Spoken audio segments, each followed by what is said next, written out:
dengan Ustazah Khalilah kita. Kak Khalilah kita kejap lagi. Mungkin boleh seru kawan-kawan yang lain kok mana pernah join dah sebelum ni untuk remind balik takut teringat ada pula siri 2 ataupun sambungan sebab buku kita tak habis lagi Okay, jadinya sebelum masuk kepada buku tersebut InsyaAllah saya akan kongsikan sedikit sebanyaklah beberapa isu semasa ataupun apa yang berlaku lah kita kata di Malaysia. Di Malaysia, di Kelantan dan di dunia ni lah secara umumnya apa yang berlaku. Okay, jadinya sebelum kita pergi kepada apa yang berlaku di Kelantan ni, kita pergi ke global dululah. Sebabnya di peringkat antarabangsa, isu-isu hangat ataupun terkini yang baru tak ada lah.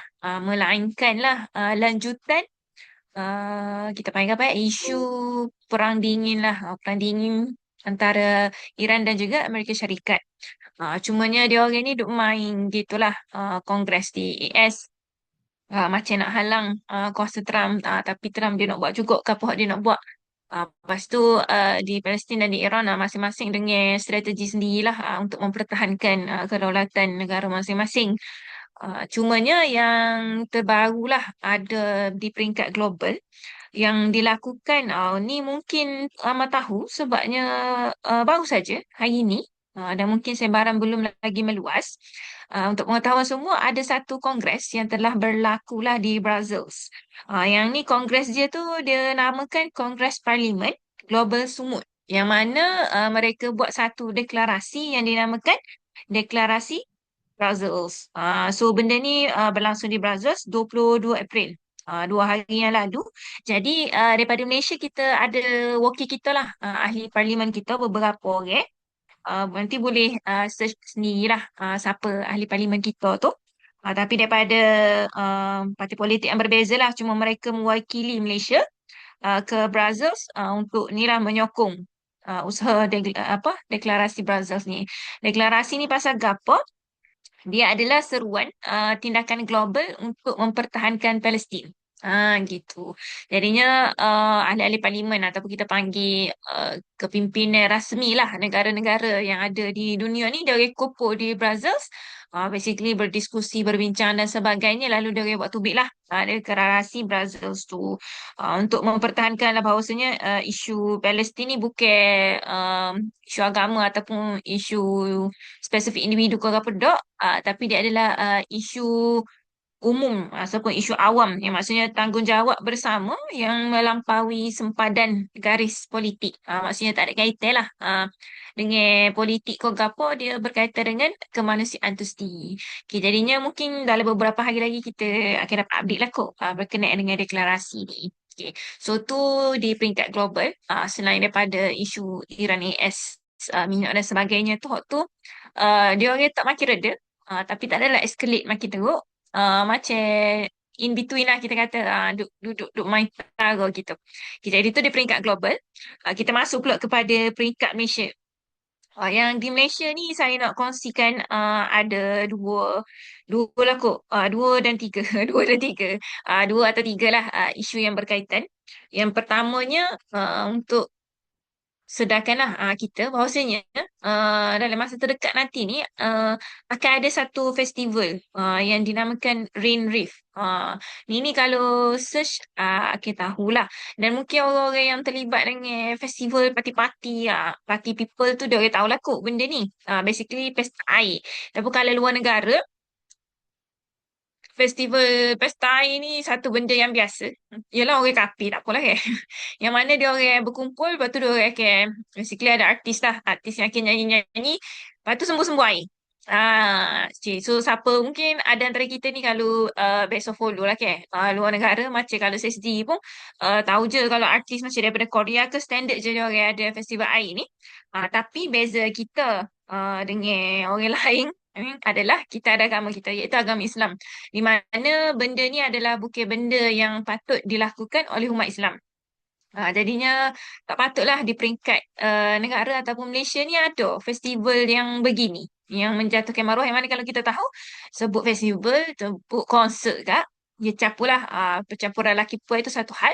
Yang kedua hiburan yang kita kata melampau lah basically, sebab dia start festival ni dia tak ada dah nyanyi bleh-bleh balad balad ke dok. Dia memang akan nyanyi lagu-lagu yang music dance kau macam electro dance music kau EDM kau apa tu ada DJ whatsoever tu. So situ akan duduk nampak-nampak joget-joget dah. Yang mana melampaui batas yang kadang-kadang di festival begini isu yang lebih kritikal bila mana berlakunya minum mabuk ataupun pengambilan darah. Hak ni lah yang kita sangat-sangat apa yang sadis pun ada jugalah. Jadi punca dia start dengan penganjuran festival ataupun kita enable kan program berbentuk hiburan yang sebegini. Yang mana tak bagus lah sebenarnya. Okay, so tu sama-sama boleh buat bantahan lah. Kalau Amirah Kelantan ada waktu topik kenyataan dan sebagainya nanti ataupun mana-mana individu di luar sana yang mungkin ada lebih maklumat berkenaan dengan benda ni, kita sokonglah untuk menghalang ataupun untuk tak bersetuju dengan perkara ni dah. Okay, so tu yang pertama lah kalau di peringkat Malaysia. Yang kedua, apa yang berlaku dalam Malaysia juga iaitu penyelewengan dana zakat. Okay, yang ini ni mungkin ada yang perasan, mungkin ada yang tak perasan. Cumanya boleh ambil tahulah. Jadi isu-isu integriti kita panggil. Maksudnya ujian ataupun benda-benda buruk ni tak bermaksud siapa Muslim, siapa Islam tak kira berlaku benda buruk pada dia. Tidak dunia ni memang diciptakan untuk ada ujian, untuk ada cabaran. Maka siapa yang tidak berpegang teguh kepada agama, maka walaupun dia kata dia mengucapkan lafaz syahadah, boleh sajalah untuk dia buat kita panggil kesilapan ataupun kejahatan dan sebagainya. Tapi sebagai umat Islam, kita kena tahulah apa yang betul dan apa yang salah. Jadi dalam isu penyelewengan ni saya tak sebut siapa dan sebagainya. Cumanya sebab tu kita boleh ambil pengajaran. Apa-apa kerja buat yang kita lakukan peringkat adik-adik kau ataupun mungkin ada kakak kau hak bersama dengan kita pada malam ni. Apa pun kerja kita buat, kita kena be transparent. Maksud saya transparent tak adalah semua benda kita ya dok. Tapi benda yang perlu kita panggil kalau kena audit, audit. Kalau perlu dilaporkan, lapor. Kalau perlu dimaklumkan, maklum. Dan ini antara batasan-batasan gerak kerja kita panggil perangai kita lah, etika kerja. Jadi kena profesional supaya tak berlaku benda gini lah. Penyelewengan ni dia berlaku bila kita start nak sapu benda bawah kapet. Bila kita start nak tusuk benda ataupun nak bersenang lenang mula niat jadi lari dan sebagainya, maka dia akan berlakulah penyelewengan, lepas tu ketidakjujuran dalam melaksanakan amanah orang dan sebagainya. Jadi mungkin ni ujian untuk pelaku tersebut, tapi ujian juga untuk kita. Maksudnya untuk mengambil pengajaran lah supaya tidak berlaku kepada kita pun di kalangan kita kita oleh royak yang kita tak boleh buat benda gitu. Kita tahu masa depan sebab hati manusia ni berbolak-balik. Okay, so tu berkenaan dengan penyelewengan dana zakat. Cuma saya nak sebut ada yang terkini juga. Ada aksiden yang pemandu mabuk yang menyebabkan seorang warga Bangladesh meninggal dunia, isteri dia cedera parah. Dia orang ni rupanya yang lelaki tu adalah influencer daripada Bangladesh. Kalau kira lah dia orang tu macam pesalah pun tiba-tiba landing kat airport, naik e-hailing, naik Grab, suddenly orang langgar. Langgar tu mabuk lah. Dan yang buat kita netizen ataupun kita masyarakat sendiri berasa gerik ni sebabnya benda tu berlaku disebabkan mabuk. Dan kali ni lebih kita nak marah bila dia punya pelaku tu adalah Melayu. Muslim, tentera pula tu. So ni nak ayat kau adik-adik yang arak ataupun dadah tidak lagi hanya di kalangan orang kafir ataupun di kalangan bangsa lain. Kita bangsa lain tu kita, yelah nak marah tu, nak marah tapi yelah moga agama dia pun tak ada lagi. Maksudnya tak ada lah kita kata haram tapi hak Islam ni, yang kau jadi terbabit juga nak ayat betapa jauhnya umat Islam lah ni dengan agama dia sendiri. Jadi salah satu sebablah kita buat vibes inspirasi ni juga kita bawakan buku-buku haraki, buku-buku yang ditulis oleh ulama ataupun tokoh gerakan Islam. Sebab tokoh gerakan Islam ni last kali dia akhir apa-apa dia tulis balik ke agama juga. So supang Kak Khalilah Ustaz Khalilah ada betul baru ni pun semua benda-benda asas kita kata berkenaan dengan pegangan kita dan sebagainya daripada sudut akidah. Lepas ni mungkin ibadah dan sebagainya. Okay, jadinya boleh tengok deh adik-beradik kita ko, waris-waris kita ko, kalau ada adik lelaki ko apa tu, uh, jaga-jagalah. Pastikan tak terlibat dengan benda-benda yang memang ternyata haram dalam agama kita sendiri. So tu kita mengharapkan ada something lah daripada Kementerian Pengangkutan kita ni ke bab pemandu mabuk ni saya rasa overall aku kalau duk main ko sebulan tu memang akan ada kes. That's not good lah. Okay, so tu yang berkenaan dengan isu semasa dalam negara. Okay, so masuk kepada kalau Kelantan sikit, mungkin untuk pengetahuan semua, kita baru je habis persidangan Dewan Undangan Negeri. Maksudnya peringkat ahli-ahli Dewan Undangan Negeri. Kita ngundi masa PRU lepas tu ke, kita PRK tu. Peringkat negeri kita undi pimpinan kita, YB kita tu. Dia orang ni ada tugas. Antara tugas dia orang selain daripada ziarah jaga kebajikan rakyat, ada portfolio masing-masing. Salah satu tugasan dia yang lain adalah menghadiri persidangan DUN. Jadi persidangan DUN ni wak gapo?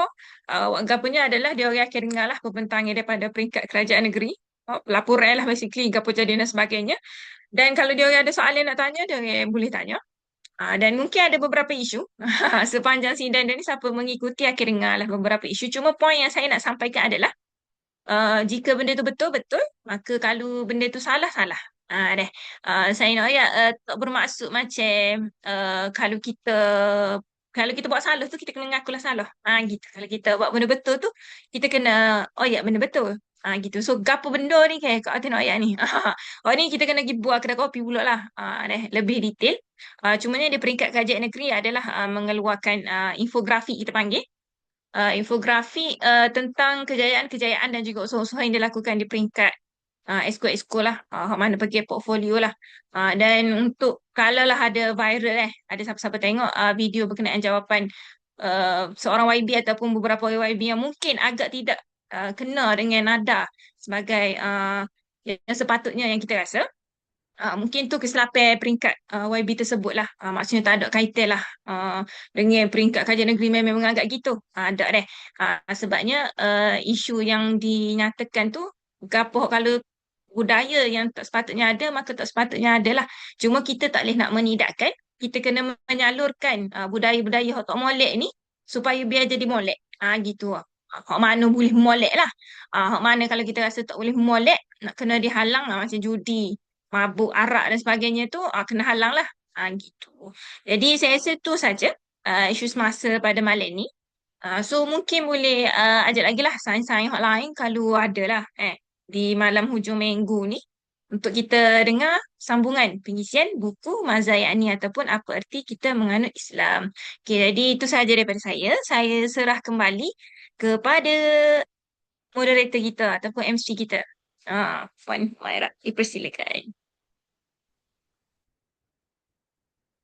Okey, terima kasih banyak Kak Atif. Sebelum kita ni, saya rangkumkan sekejap level-level maksudnya isu-isu semasa ni dari peringkat kita. Kak Atif kita ada kongsi tentang festival Rain Rave akan berlaku di Bukit Bintang. Sahabat-sahabat tahu ke tak bahawasanya disebabkan festival ni, jalan-jalan utama di Bukit Bintang akan ditutup. Bukan sehari, bukan 2 hari tapi banyak hari. Nak kata disebabkan festival sampah begini, jalan kita ditutup kan. Akan menyebabkan kesukaran pada kita lah. Yang kedua, penyelewengan dana zakat. Dan yang ketiga, kemalangan yang disebabkan oleh pemandu mabuk. Manakala di peringkat global, Kak Atif ingatkan kita tentang usaha-usaha yang dilakukan oleh US untuk still menyerang negara Iran. Dan di peringkat negeri pula bahawa persidangan DUN baru saja berlaku baru ni. Dan kalau sahabat-sahabat mungkin nak tengok apa hasil yang berlaku daripada perbincangan di persidangan DUN tu, dia ada macam PDF ataupun hasil perbincangan di persidangan DUN tu lah, sahabat boleh cari untuk baca apa yang dibincangkan di persidangan DUN tu.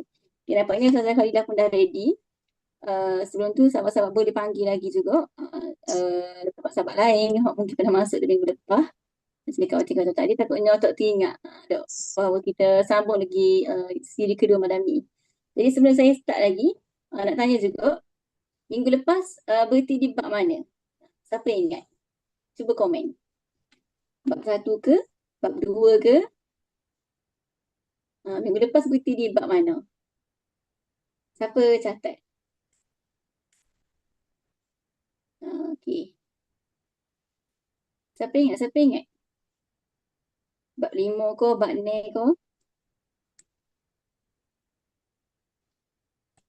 Okay, kalau sahabat-sahabat ingat, kita berhenti di bab ke-6 yang masa bab inspirasi sesi pertama. Jadi untuk malam ni insya-Allah Ustazah akan sambung ke bab ke-7. Kita ada 19 bab bakal. Mungkin malam ni Ustazah nak habis bab ke-19 dah. Jadi tanpa melengahkan masa, kita serahkan ruang dan majlis ni kepada Ustazah Khairdah Zainun. Okey, silakan Ustazah. Taklah. Bismillahirrahmanirrahim. Alhamdulillah wassalatu wassalamu ala Rasulillah wa ala alihi wa sahbihi wa man wala. Jelas ke, Mai? Jelas, jelas. Alhamdulillah. Syukur kita kepada Allah Subhanahu wa taala kerana dengan limpah kurnia daripada Allah maka bertemu sekali lagi kita di dalam siri Vibes Inspirasi, iaitu sebuah siri program yang bersiri yang membawakan pembentangan dan juga dibentangkan kepada sahabat-sahabat berkaitan dengan kitab-kitab Haroki yang kita kira jarang didiskusikan kepada anak-anak muda, sedangkan kitab-kitab ini adalah merupakan salah satu orang panggil rukun ilmu yang penting jugalah untuk kita pelajari. Dan Alhamdulillah untuk siri yang pertama ini, kita mulakan dengan kitab Madza Ya'ni Intimai lil Islam, ataupun apa ertinya saya menganut Islam, yang dikarang oleh Syekh Dr. Fathi Akan, seorang ulama daripada Lubnan. Dan Alhamdulillah untuk siri yang pertama tempoh hari kita telah membaca, saya telah membaca beberapa poin sehinggalah poin yang ke-6. Dan untuk makluman sahabat-sahabat, adik-adik yang mana menyertai malam ni dan juga tak menyertai untuk siri yang sebelum daripada ni, buku Madza Ya'ni Intimai lil Islam ini adalah satu buku yang sangat ringkas sebenarnya. Tetapi walaupun ringkas, isi-isi yang berada di dalam kitab ini sangatlah padat. Dan kalau kita nak daurah ataupun diskusikan dalam tempoh yang pendek, sama ada 1 jam ataupun 2 jam, maka dia mungkin tidak boleh menyentuh isi-isi penting yang sepatutnya disentuh. Jadi sebab itulah saya sebut, sebagaimana saya sebut dalam siri yang pertama tempoh hari, kemungkinan kita akan ada beberapa siri untuk kitab ni saja, kemungkinan 4 ataupun 5 siri. Dan untuk kitab ni, bahagian utama dia ada 2 bahagian. Bahagian yang pertama adalah apa ertinya saya menganut Islam. Kemudian bahagian yang kedua adalah dari sudut masa depan Islam itu sendiri dan ada kaitannya dengan harakat Islamiyah. Jadi kita masih lagi pada bahagian yang pertama. Dalam bahagian yang pertama ni ada 6 bab.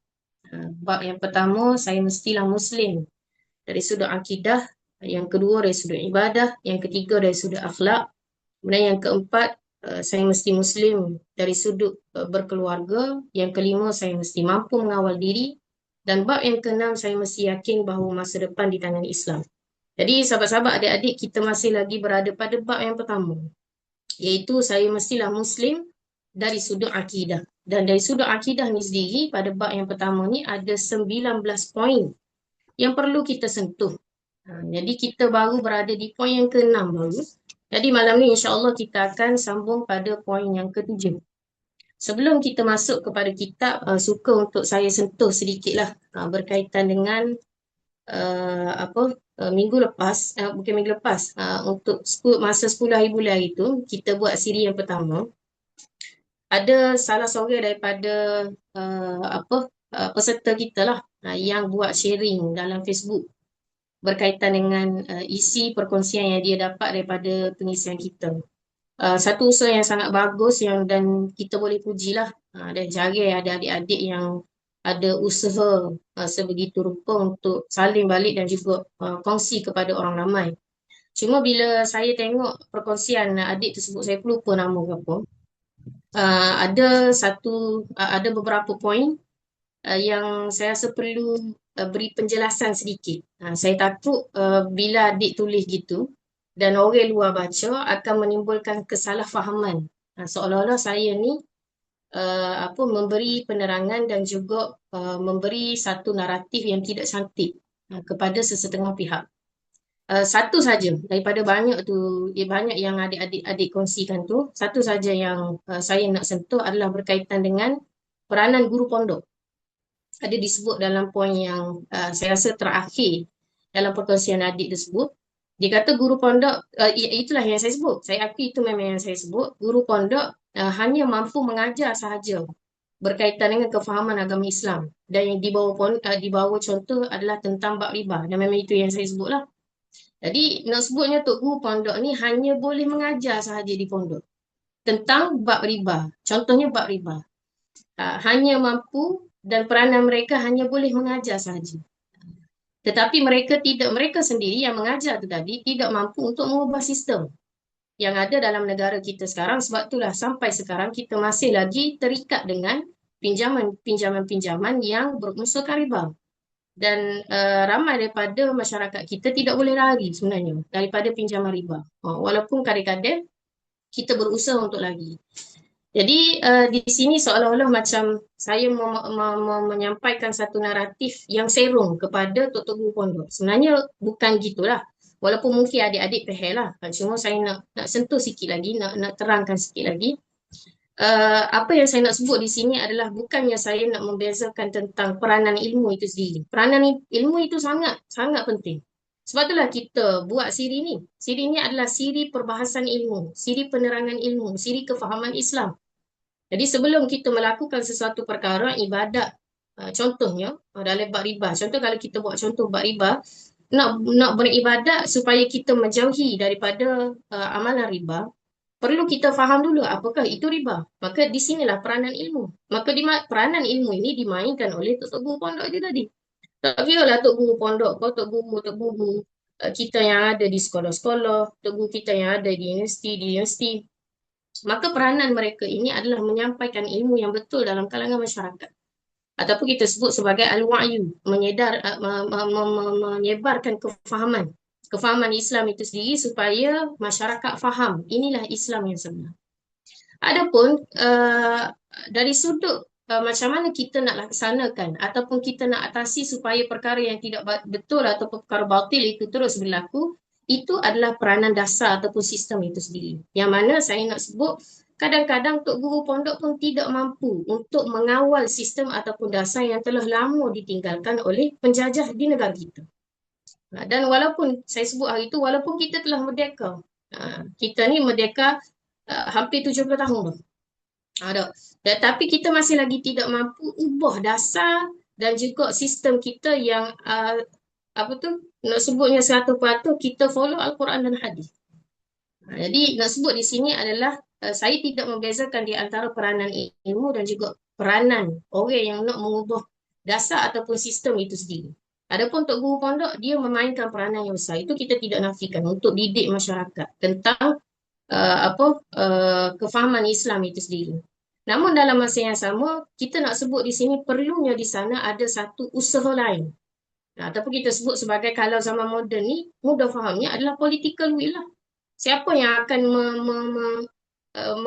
mengaplikasikan apa yang kita belajar itu sendiri daripada Al-Quran dan Sunnah adalah orang-orang yang duduk di dalam dasar dan juga orang-orang yang melaksanakan dasar itu dan juga sistem itu sendiri.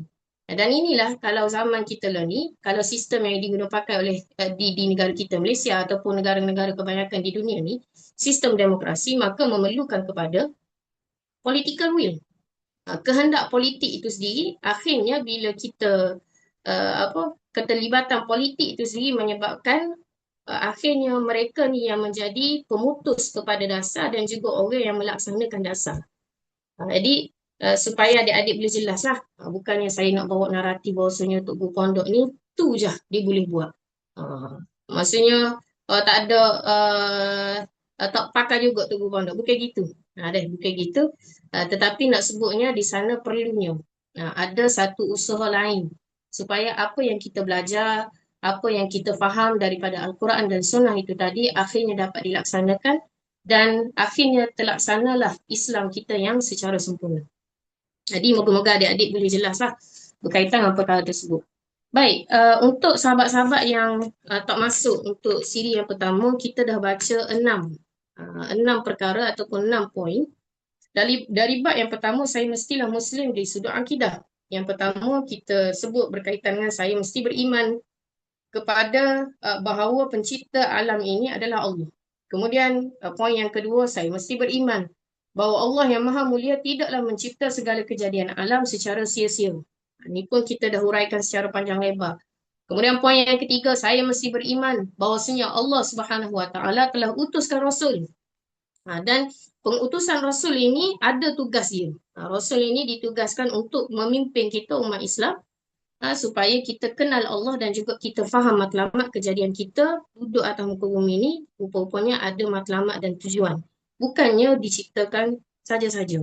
Kemudian poin yang keempat, saya mesti beriman bahawa matlamat kewujudan insan ialah kenal Allah.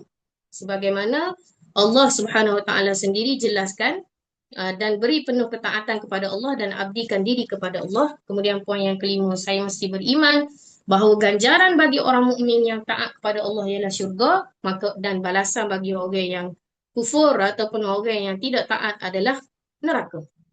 Dan poin yang terakhir yang kita bahaskan pada sesi yang lepas ialah saya mesti beriman bahawa sekalian manusia melakukan kebaikan dan kejahatan dengan pilihan dan kehendak mereka sendiri. Ini kita hurai agak panjang lebar juga dalam siri yang lepas. Jadi ini 6 poin yang kita sentuh. Jadi daripada 6 poin ni sebenarnya kita boleh buat rumusan dah. Bila kita faham betul-betul 6 poin ini, maka kita tidak akan ada isu dah. Dan tidak akan keluar daripada mulut orang beriman bahawasanya hidup ini mana ada kena-mengena dosa pahala dan gerak kerja sehari. Takkan ada dah orang yang sebut gitu. Walaupun Zamanon ini masih ada lagi orang yang mengasingkan di antara kehidupan seharian mereka, tak kira lah daripada dia bangun tidur sampai dia tidur balik dengan ibadah kepada Allah itu sendiri. Dan kaitannya dengan dosa pahala. Sepatutnya tak timbul benda tu. Sebab kita faham daripada 6 poin tadi. Tetapi kenapa timbul juga? Kerana ini berpunca daripada pemisahan di antara ibadat dengan kehidupan sebagaimana yang telah diajar oleh orang-orang kafir kepada umat Islam. Dan inilah agenda yang disampaikan oleh Barat sehingga mereka ini berakar-umbi dalam pemikiran mereka ini berakar-umbi dalam fikiran kita. Sehinggalah sekarang walaupun kita telah bebas, disebut kita ni telah hurriyah, telah bebas, tetapi akhirnya masih lagi kita tidak dapat melaksanakan Islam itu secara sempurna. Sebagaimana kita pernah sebut dah, bila kita nak beriman dalam akidah Ahlus Sunnah wal Jamaah, iman ini mestilah mengandungi 3 perkara. Yang pertama adalah kita kata dengan lidah. Ada kata dengan lidah.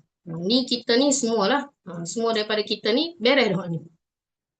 Syarat yang pertama, mesti kita kata dengan lidah kita bahawasanya ya, saya beriman, saya akui Allah itu satu, Nabi Muhammad itu adalah pesuruh Allah. Itu syarat yang pertama.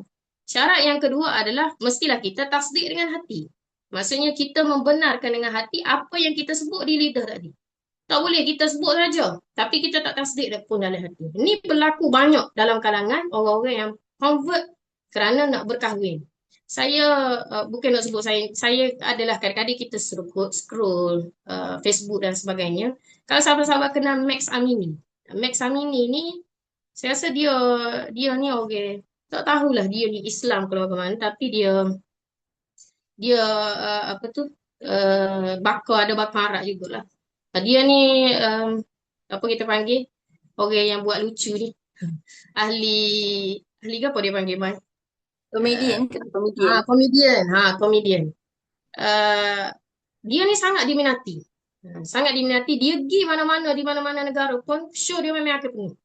Dan kadang-kadang kita stress apa semua kan. Ni jangan tirulah saya. Orang stress baca Quran. Saya kita tengok Max Amini. Tapi bukanlah semua cari-cari lah. Ada kadang-kadang kita scroll tu. Dia memang lucu dia tu setiap masa lucu. Dan lucu dia tu memang menjadilah. Apa yang dia sebut tu memang ada orang panggil kelucuan dia. Dan tak dibuat-buat. Dan saya tengok banyak dalam show tu. Dia suka komen orang-orang yang mari show dia tu. Dia tanya nama gapo, patut siapa tepi. Di banyak yang saya tengok adalah yang mari tu kadang-kadang perempuan Muslim. Lepas tu lelaki dia tu baru convert. Ada juga lelaki Muslim, isteri dia baru convert. Dan convert tu bila Max Amin ni tanya, adakah mu convert ni mu willingly ke ada? Dan kebanyakan daripada mereka menjawab, maksudnya mereka masuk Islam tu adalah kerana nak berkahwin tu sendiri. Jadi ini antara orang panggil kefahaman yang tidak betul lah. Syarat masuk Islam tu sendiri adalah tak boleh kita kata saja, mestilah kita tasdik dengan hati. Itu syarat yang kedua. Kemudian syarat yang ketiga adalah kita amal dengan jawarih. Amal dengan jawarih. Kalau kita kata dengan lidah saja tapi kita tak tasdik dengan hati, ini maksudnya adalah iman orang-orang yang munafik. Wal'iyazubillah. Itu tak sih. Ada kata saja tapi tidak membenarkan dalam hati pun. Ini orang munafik. Munafik ini ada zaman kita, bahkan zaman Nabi pun ada. Dan orang munafik ni bukan main-main. Orang munafik zaman Nabi bahkan solat jemaah dengan Nabi. Kita tak pernah, bukan setakat tak pernah solat jemaah dengan Nabi, berjumpa dengan Nabi pun tak pernah. Dan kita sentiasa terbayang-bayang apalah yang akan jadi kalau kita jumpa dengan Nabi. Sahabat pernah tengok klip video yang orang tanya random tepi jalan, okay? Kalau mau jumpa Nabi, apa yang mau nak kata pada Nabi? Semua menangis. Nak mengadu pada Nabi, letihnya hidup ni. Ambil berilah syafaat kepada aku. Aku rindu kepadamu. Dan kita sentiasa mengimpikan kita hidup zaman Nabi. Tapi rupanya ada orang hidup zaman Nabi, mayat belakang Nabi. Semaya belakang Nabi, tapi mereka ini adalah golongan munafik. Ada zaman Nabi. Rupanya dia semaya belakang Nabi tu dalam keadaan kalau Nabi batas semaya, dia sedia untuk ganti. Ini perangai orang munafik. Dia hanya kata dengan lidah tapi dia tak tasdik dengan hati. Ini golongan ni wujud. Kalau kita tidak orang panggil tak cukup syarat iman itu tadi, maka kita tidak beriman dengan sempurna. Dan tidak amal dengan jawarih. Tidak amal dengan jawarih, dia kata di mulut, kemudian dia tasdik dengan hati, tapi dia tidak beramal. Ini juga adalah iman yang tertolak. Kalau orang yang tidak beramal ni, kalau sahabat belajar teologi ataupun belajar akidah, ada satu golongan yang dinamakan sebagai golongan murjiah. Di samping ada khawarij, ada mu'tazilah. Di sana juga ada satu golongan ataupun satu mazhab dalam akidah ni dinamakan sebagai murjiah. Dulu Soho, lo ni pun dikatakan hampir tiada lah. Ada golongan murjiah. Murjiah ni dia mengasingkan akidah, dia mengasingkan dosa pahala dengan ibadat. Dia pisahkan iman dengan amal. Jadi pegangan dia dosa besar ni tak akan membatalkan iman. Kalau orang buat dosa besar setara mana pun, dia tetap akan beriman, dikira beriman. Selagi mana dia kata dengan lidah dan dia tasdik dengan hati. Tapi bagi di sisi kita Ahlus Sunnah wal Jamaah, ini adalah iman yang tertolak. Tak boleh sekadar dia kata di mulut, dia tasdik di hati, tapi dia tak semaya. Maka kalau kita faham ini, maka tak akan adalah orang-orang yang berucap, saya ni nampak je macam ni. Tak. Walaupun saya tak semaya, tapi hati saya baik. Walaupun saya tak pergi haji, saya tak suka suasana dekat Kaabah tu, tapi hati saya baik. Walaupun saya tak pakai tudung, tapi saya keluarkan zakat banyak. Tak akan keluar kalimah-kalimah sebegitu kalau kita faham syarat iman. Jadi, itu berkaitan dengan apa yang kita bahaskan pada siri yang sebelum ini. Baik, kita sambung. Untuk poin yang ketujuh, saya juga mestilah beriman bahawa urusan penciptaan undang-undang itu adalah hak mutlak Allah Subhanahu Wa Taala. Tak harus sama sekali manusia mendahului atau membelakanginya, iaitu undang-undang yang dicipta oleh Allah tadi. Apa yang dibolehkan ialah ilmuwan Muslim atau para ulama berijtihad mengeluarkan hukum-hukum dari nas-nas syariat dalam batas-batas yang diizinkan. Sebagaimana firman Allah, wa makhtalaftum fihi min syai' fa hukmuhu ila Allah. Maka di sini nak sebut, Dr. Fathi akan membawa kepada kita satu poin yang penting apabila kita nak sebut kita ini Muslim dari sudut akidah. Di antara akidah yang kita perlu imani adalah undang-undang itu adalah urusan, nak cipta undang-undang adalah urusan Allah secara mutlak. Tak ada kaitan pun dengan kita dan kita tidak ada hak pun untuk mencipta undang-undang. Dan kita tidak ada hak pun untuk query dan juga untuk komen. Tak sesuai lah hukuman Allah ni zaman ni. Zaman Nabi boleh lah. Zaman Nabi boleh lah pakai tudung. Pasal zaman Nabi tu, Nabi duduk di padang pasir. Lepas tu ummahatul mukminin ataupun sahabiah-sahabiah Nabi ataupun orang-orang Arab muslimat pada masa tersebut takut habuk masuk mata. Kalau duduk di gurun padang pasir kan, sebab itulah mereka ni pakai burqa dan sebagainya. Jadi ada pandangan-pandangan sebegini yang mengatakan tentang apa undang-undang yang Allah cipta ataupun hukum-hukum syariat yang telah ditetapkan oleh manusia itu tidak sesuai dilaksanakan pada zaman moden ataupun pada zaman kita setelah daripada kewafatan Nabi SAW. Jadi ni antara satu perkara yang penting juga untuk kita imani. Dan dalam Quran Allah bawa beberapa ayat sahaja yang jelas. Kebanyakan daripada ayat-ayat tentang hukum ini kebanyakannya perlu kepada pentafsiran daripada ulama. Cuma biasa ayat yang kita dengar adalah ayat tentang zina, ayat tentang mencuri, as-sariqu was-sariqatu az-zaniyatu waz-zani fajlidu kulla wahidin minhuma. Nah, itu ayat-ayat yang biasa kita baca, ayat tentang arak, ayat tentang judi, itu jelas Allah sebut. Maka tidak ada hak untuk kita mentafsirkan lagi ataupun kita menafikan bahawasanya ini memang perlu dilaksanakan oleh orang yang dikatakan dia telah beriman kepada Allah. Boleh. Tapi masalahnya sebaliknya berlaku. Yang berlaku adalah bukan orang kafir. Memang orang kafir itu kita kata secara terang-terangan lah. Memang mereka ni tak kata dia lah, dia pun kafir.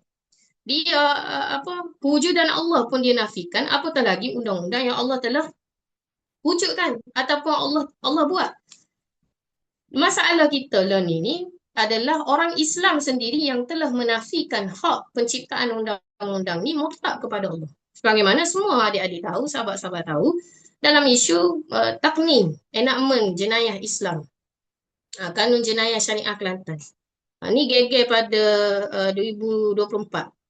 Ada daripada beberapa section yang telah dibawa oleh Kerajaan Negeri Kelantan, usaha untuk taknim. Tak buat lagi. Taknim ni baru nak susun. Baru nak bubuh dalam perlembagaan, baru nak bubuh dalam undang-undang. Tak buat lagi, baru nak taknim. Nak buat tu dia ada cabaran-cabaran dia pula. Dia ada praktikal-praktikal dia pula yang perlu dituruti. Nak buat di setara mana, peringkat mana, siapa yang kena jadi pelaksana dan sebagainya, macam mana nak laksanakan. Baru nak taknim. Taknim ni masuk baru nak jadikan benda tu adalah qanun rasmi. Tetapi telah disanggah oleh orang Melayu Islam sendiri. Pula dah orang Kelantan pula tu. Ini satu perkara yang memalukan bagi orang Islam Melayu yang dikatakan mereka ni secara rasminya bila sebut Melayu, maka agama mereka rasminya adalah Islam. Ini amat malang. Bala bagi umat Islam sebenarnya. Jadi akhirnya menyebabkan bila dinaikkan isu ni ke mahkamah, perbincangan ni ke mahkamah, tak silap saya ada 9 hakim yang menghakimi di antara Kerajaan Negeri Kelantan dan juga pihak yang menentang lawyer yang menentang tu tadi. Akhirnya 16 section itu dibatalkan. Tak percaya. Ini punca daripada mana? Punca daripada orang Islam sendiri yang menyatakan akidah mereka beriman kepada Allah tetapi mereka tidak menyerahkan urusan penciptaan undang-undang itu adalah hak mutlak Allah Subhanahu Wa Taala. Dan sebenarnya kalau kita boleh sebut sikit lagi, sahabat-sahabat, dalam isu taknim ataupun dalam isu undang-undang hudud dan sebagainya, ataupun mudah kita sebut hudud lah. Tapi masyarakat kita lah ni kalau sebut hudud kan, dia panggil ekstrim lah. Dia jadi kita ni lidah barat pula.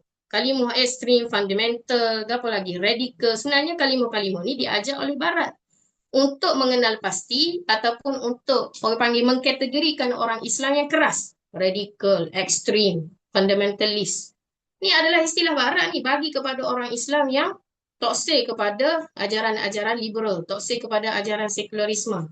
Akhirnya kita ambil perkataan ni. Kita guna dalam urusan seharian kita dan kita label pula orang-orang Melayu yang nak kepada hukum Islam. Jadi bila sebut hudud sikit, ekstrim lah. Contoh, parti tu ekstrim lah. Daripada dulu lagi duk caw ke hudud. Orang duk caw ke isu-isu rakyat ni. Caw ke nak kerak tangan orang. Caw ke nak reject orang. Dan ni masalah tabu dalam masyarakat kita yang bertitik tolak daripada tidak faham. Sebenarnya tak faham. Contoh dalam bab wuduk. Sabar-sabar. Dalam bab wuduk ni dia mudah ya. Bukan payah pun kita nak faham. No. Dalam bab wuduk contohnya, kita serahkan, kita sebagai umat Islam, orang Islam yang mengatakan kita beriman kepada Allah. Apabila kita kata kita ini hamba, maka konsep hamba adalah serah. Maksud hamba itu sendiri adalah serah. Abdun. Abdun ni adalah serah. Serah kepada Allah segala urusan. Allah yang tentukan. Kita tak boleh persoal. Tak boleh. Tidak ada hak langsung untuk kita persoal. Kenapa Allah suruh sembahyang subuh 2 rakaat? Kenapa Allah suruh sembahyang isyak 4 rakaat? Tak ada. Tak boleh. Bahkan tidak boleh. Walaupun ada pandangan ulama yang mengatakan di sana dibenarkan buat kajian. Kenapa? Itu tak ada masalah. Tetapi kalau kita nak mempersoalkan secara mutlak, berapa 2 rakaat? Ada. Berapa tu Jesus sembahyang? Berapa tu Jesus mesti haji di Mekah? Tidak ada hak sebenarnya sebab konsep hamba ataupun abdun itu sendiri kita serah kepada Allah secara bulat. Tu asas dia. Sama juga dalam bab undang-undang. Dalam bab hudud, kita serah kepada Allah. Allah lah yang lebih tahu bagaimana untuk mendisiplinkan hamba-hamba dia. Ini adalah salah satu, ini adalah sistem yang diturunkan oleh Allah untuk supaya umat manusia ni yang bukan semuanya juru atau muka bumi. Umat manusia ni mesti akan ada yang baik, mesti akan ada yang jahat. Bila ada baik, bila ada yang jahat, maka Allah turunkan. Nah, di samping Allah membawa kepada kita tentang ganjaran-ganjaran dan beri galakan kepada manusia yang buat amal baik itu dengan ganjaran syurga dan juga pahala. Dalam masa yang sama Allah juga datangkan kisah-kisah neraka dalam Al-Quran supaya orang yang buat jahat tadi dia sedar dan akhirnya kalau dia ada iman dalam hati dia tegak untuk tak buat. Jadi dari sudut untuk menahan perkara tersebut Allah turunkan undang-undang dia. Ataupun secara mudah kita panggil hudud tadi. Hudud ni, kenapa kita mudah untuk memandang serong kepada pelaksanaan hudud? Macam tak adil lah. Gerak tangan. Seperti mana pandangan pernah dulu viral.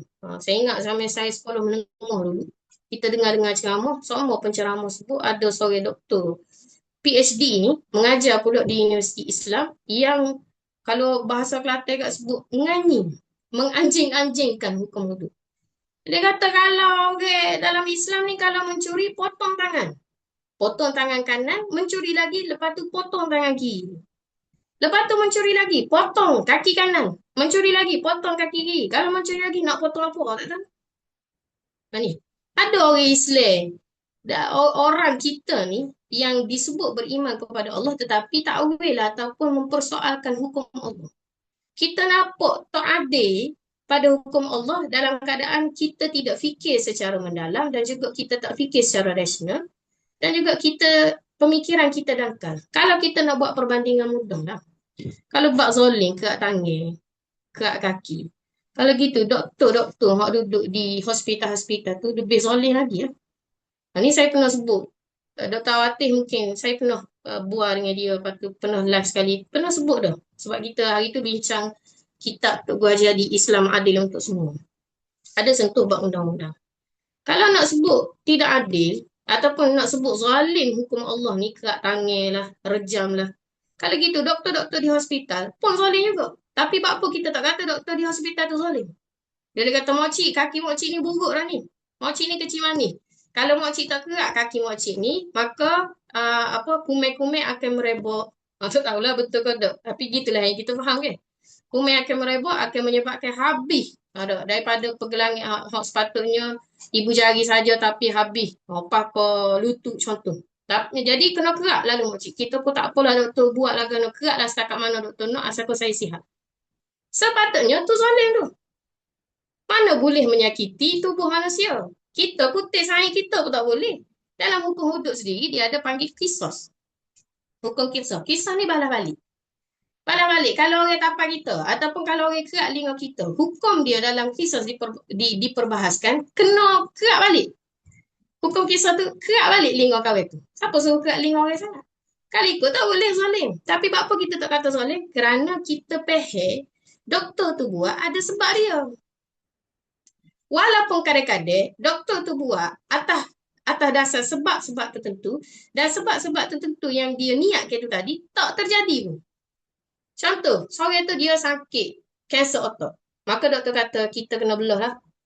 Ikutlah ayah kita kau, mak kita, adik-adik kita, saya nak belah lah kepala anak cik ni kerana kanser otak. Contohlah kan. Kalau tak belah, maka tak akan sembuh lah. Kawan ni, anak kita contohlah siapa-siapa, sebelum belah kepala tu sihat molek ya. Sehat maksudnya dalam keadaan sedar dan sebagainya, boleh bercakap. Bila doktor tu kata saya putuskan untuk belah kepala dia supaya lepas ni dia akan sembuh. Moga-moga dia akan sembuh. Lepas doktor tu belah, lepas doktor tu belah, molek-molek ada mati. Jadi, tapi walaupun doktor tu belah, tiba-tiba boleh mati, gagal apa yang dia niatkan dan dia maksudkan tu tadi, kita support doktor zalim. Tak apa, sebab apa? Kita faham. Tapi kenapa dalam bab hudud, kita boleh sebut Tuhan zalim? Sebab kita tak faham. Tak faham. Dan kita sengaja mempersoalkan kan kita dah tunggu pula puak-puak batil. Kita pergi mikir dengan pikiran-pikiran kufur. Fikiran-fikiran taghut. Orang dah mari pemikiran kepada kita. Betul juga. Bapa nak kerak, bapa nak reject. Nyanyalah reject siapa mati lah. Zalim yang Islam ni. Padahalnya semuanya ada tujuan dan ada hikmah. Ada hikmah dia. Yang penting kita belajar saja. Kemudian yang ke-8. Saya mestilah berusaha mengetahui nama-nama dan sifat Allah yang layak bagi kemuliaannya. Abu Hurairah berkata Rasul sallallahu alaihi wasallam telah bersabda lillahi tis'atun wa tis'una isman mi'atun illa wahidan la yahfazuha ahadun illa dakhal jannah. Ini antara hadis Nabi yang masyhur lah. Jadi di sini nak sebut Dr. Fatihah akan kata bila kita sebut kita beriman, maka kita mestilah berusaha untuk tahu nama-nama Allah, bukan hafaz. Tahu di sini maksudnya faham erti, makna dan juga kita menghayati. Sebagaimana yang Nabi sebut, menghayati berapa? 99 nama Allah. Lillahi tis'atun wa tis'una isman. Bukan semata-mata hafaz Allah, wujud, qidam, baqa. Kalau nak kata hafaz semata-mata hafaz, hak masuk syurga dulu kat YouTube. Sebab lah ni kita nak rujuk ke apa-apa, kita buka YouTube. YouTube lebih faham daripada kita. YouTube lebih alim daripada penganut Islam itu sendiri. Jadi YouTube dulu masuk juga. Bukan masuk hafaz di sini. Di sini berusaha mengetahui ini bermakna faham, erti, makna dan juga penghayatan. Ada sebut makna wujud itu sendiri ke apa? Qidam ke apa? Baqa ke apa? Itu semua perlu pengajian yang khusus lah. Jadi adik-adik jangan berhenti di sini. Boleh belajar. Ada kitab-kitab yang khusus berkaitan dengan Asma'illah. Ada nama-nama Allah. Kemudian yang ke-9, mestilah berfikir. Merenungi kehebatan kejadian-kejadian Allah. Bukan memikirkan tentang zat Allah. Sebagai mengikuti dan mentaati perintah Allah, perintah Rasulullah SAW. Sebagaimana disebut, tafakkaru fi khalqillah wala tatafakkaru fi dhatillah. Ini masyhurlah kita biasa dengar, berfikirlah kamu. Sentiasalah kamu berfikir fi khalqillah, pada penciptaan Allah itu sendiri ataupun makhluk-makhluk yang diciptakan oleh Allah ataupun sekeliling kita. Kullu ma siwallah makhluk. Ikutlah maksudnya penciptaan manusia itu sendiri. Manusia ni ada macam-macam person. Daripada tubuh batin tubuh manusia dan perangai sifat manusia tu macam-macam. Kita panggil keesaan, kehebatan Allah dalam penciptaan manusia daripada kecil sampailah tua. Daripada perbezaan jantina, orang puannya lagi ni, orang jantinnya lagi ni. Kenapa tak sama? Dari sudut genetiknya, dari sudut perangainya, dari sudut macam-macam lah. Jadi situ pun orang panggil dalam masa yang sama kita boleh fikir. Itulah yang diseru ataupun orang panggil saran kepada kita untuk kita fikir tentang penciptaan Allah. Manusia, haiwan, kemudian langit, bumi, gunung, kita naik bukit ke, naik gunung ke. Sebagaimana disebut qul siru fil ardi tsumma anzuru kaifa kana aqibatul mukazzibin. Tuhan kata jalan atas muka bumi. Kemudian kamu tengoklah bagaimana kaifa kana aqibatul mukazzibin. Aku azab orang-orang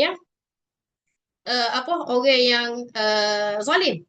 Orang yang melakukan kezaliman atas muka bumi, orang yang ingkar kepada aku, supaya kamu boleh mengambil iktibar. Jangan. Jadi sahabat-sahabat kalau ada PT jangan pergi Korea. Tuh. Bukan nak sebut apa Korea tu tak ada pedo. Ada. Jangan pergi tempat-tempat perang ini semata-mata yang tidak ada sumber sejarah Islam yang kita boleh ambil ibrah.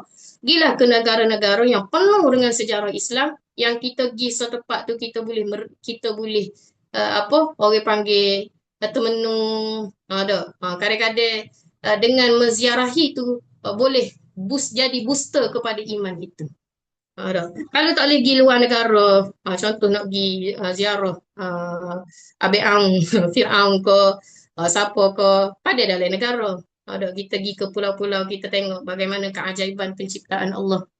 Jadi ini disarankan kepada kita, sebagai orang yang beriman, kita merenungi kehebatan kejadian-kejadian Allah. Maka orang beriman ni, dia tak sama dengan orang kafir. Orang kafir ni dia tengok dunia ni lah gitu lah. Makhluk Allah ni lah gitu lah dengan kadar kefahaman dia. Tapi kita orang Islam tengok penciptaan-penciptaan Allah ni kita fikir dua kali. Kita fikir dua kali fikir. Ada orang panggil tengok secara zahir kemudian keistimewaan di sebalik penciptaan Allah itu sendiri.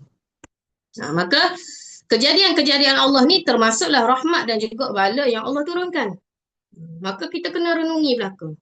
Rahmat-rahmat Allah meliputi apa? Rezeki-rezeki yang Allah turunkan kepada kita melalui tumbuh-tumbuhan, binatang, melalui hujan. Kalau sahabat-sahabat pernah tengok ada satu video, Mak Saleh kali, dia buat satu eksperimen, dia letak van atas tanah, kemudian dia simpan air dalam satu bekas yang besar, dia letak di tempat yang tinggi, kemudian dia lepaskan air tersebut secara serentak. Air itu jumlah liter yang tinggi lah.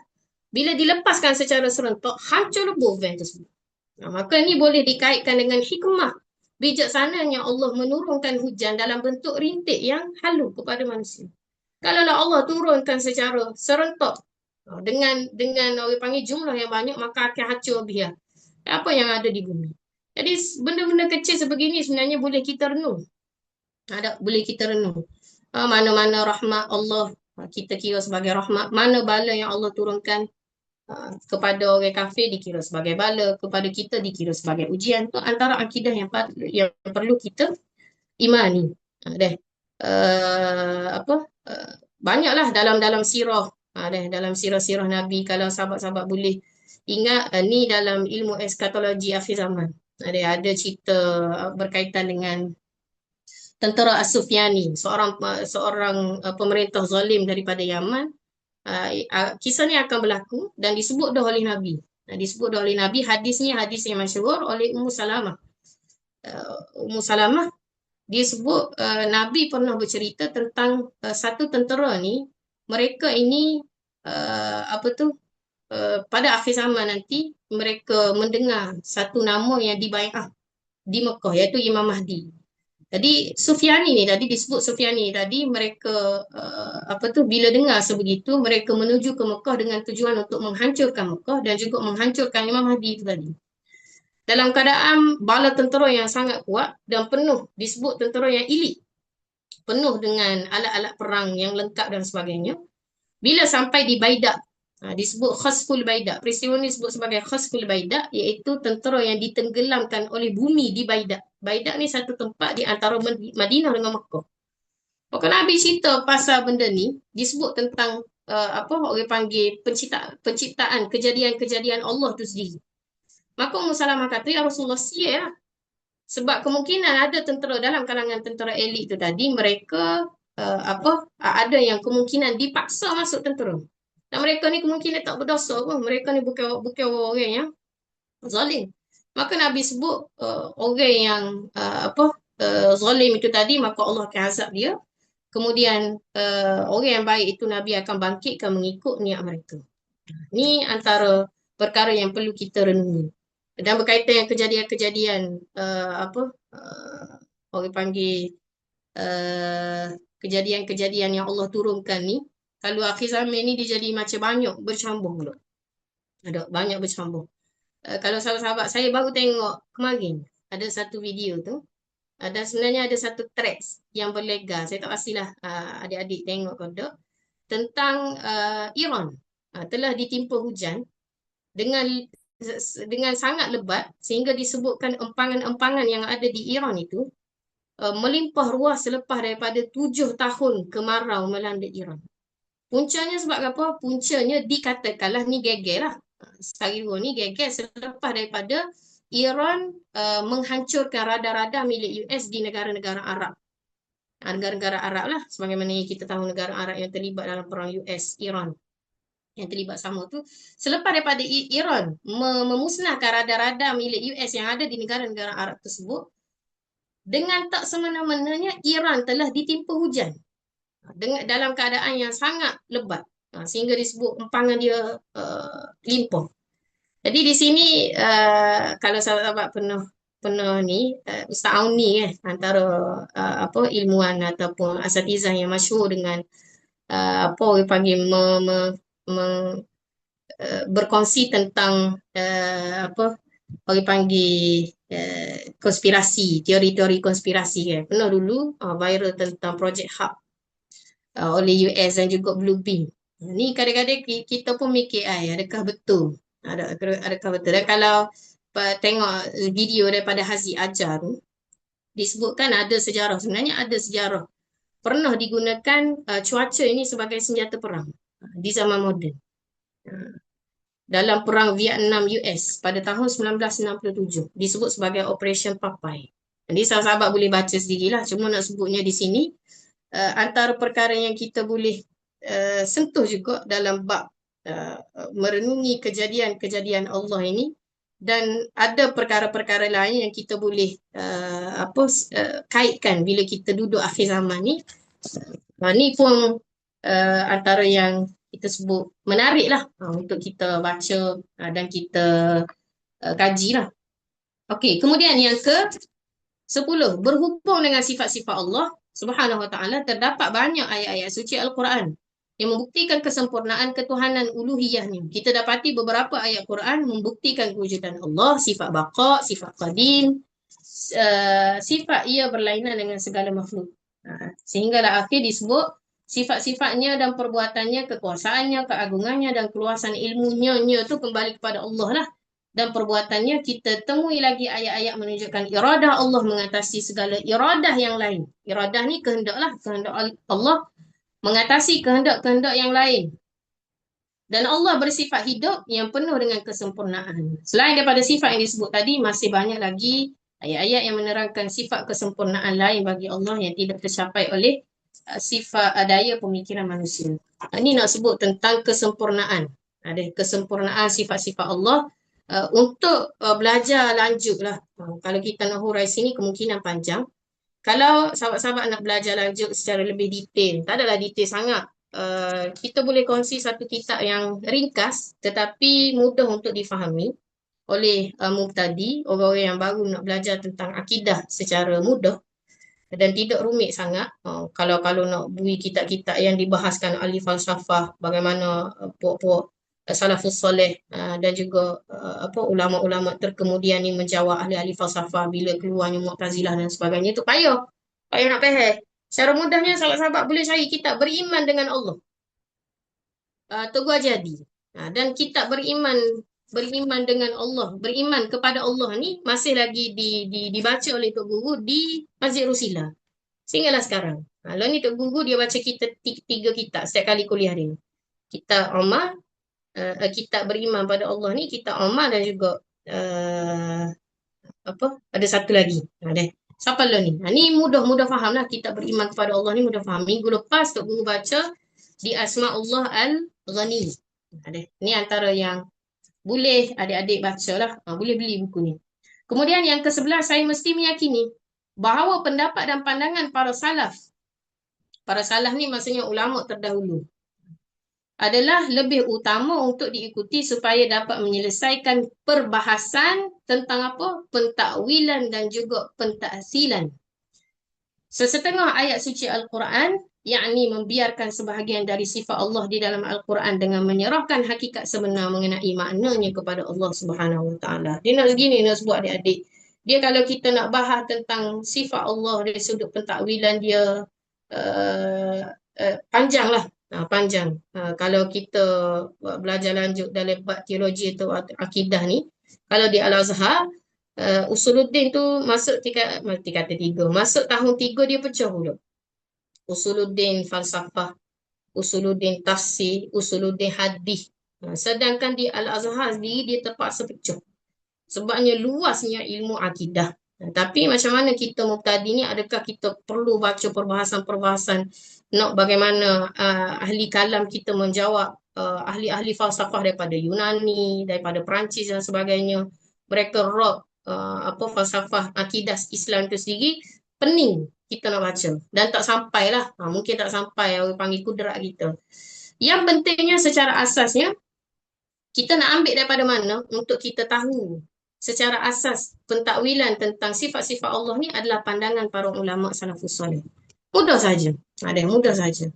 Yang ni kalau kitab saya pernah sebut dah, macam kitab Aqidatul Awam tu antara kitab yang mudah. Dia tak payah pun, bahasa dia bukan payah sampai ke peringkat kita kena jadi ahli falsafah dulu untuk faham. Memadai untuk kita para mubtadi ataupun orang awam, qadar orang awam untuk memahami akidah. Bagaimana akidah yang sebenar apabila kita sebut kita ini beriman kepada Allah. Kalau yang perbahasan-perbahasan terkemudian itu ulama-ulama terpaksa buat. Terpaksa buat sebab nak jawab ahli-ahli falsafah yang terkemudian. Yang Mu'tazilah, Khawarij, Murji'ah yang kita sebut tadi. Mereka-mereka ni lah timbul kedia-kedia ni dah selepas daripada zaman khilafah dan sebagainya. Jadi ulama-ulama ahli kalam kita terpaksa menyusun disiplin ilmu khusus untuk jawab, untuk rob balik falsafah-falsafah mereka ni yang tidak betul, yang terkesan daripada falsafah Yunani, falsafah Barat dan sebagainya. Jadi waktu tak sampai pada kita.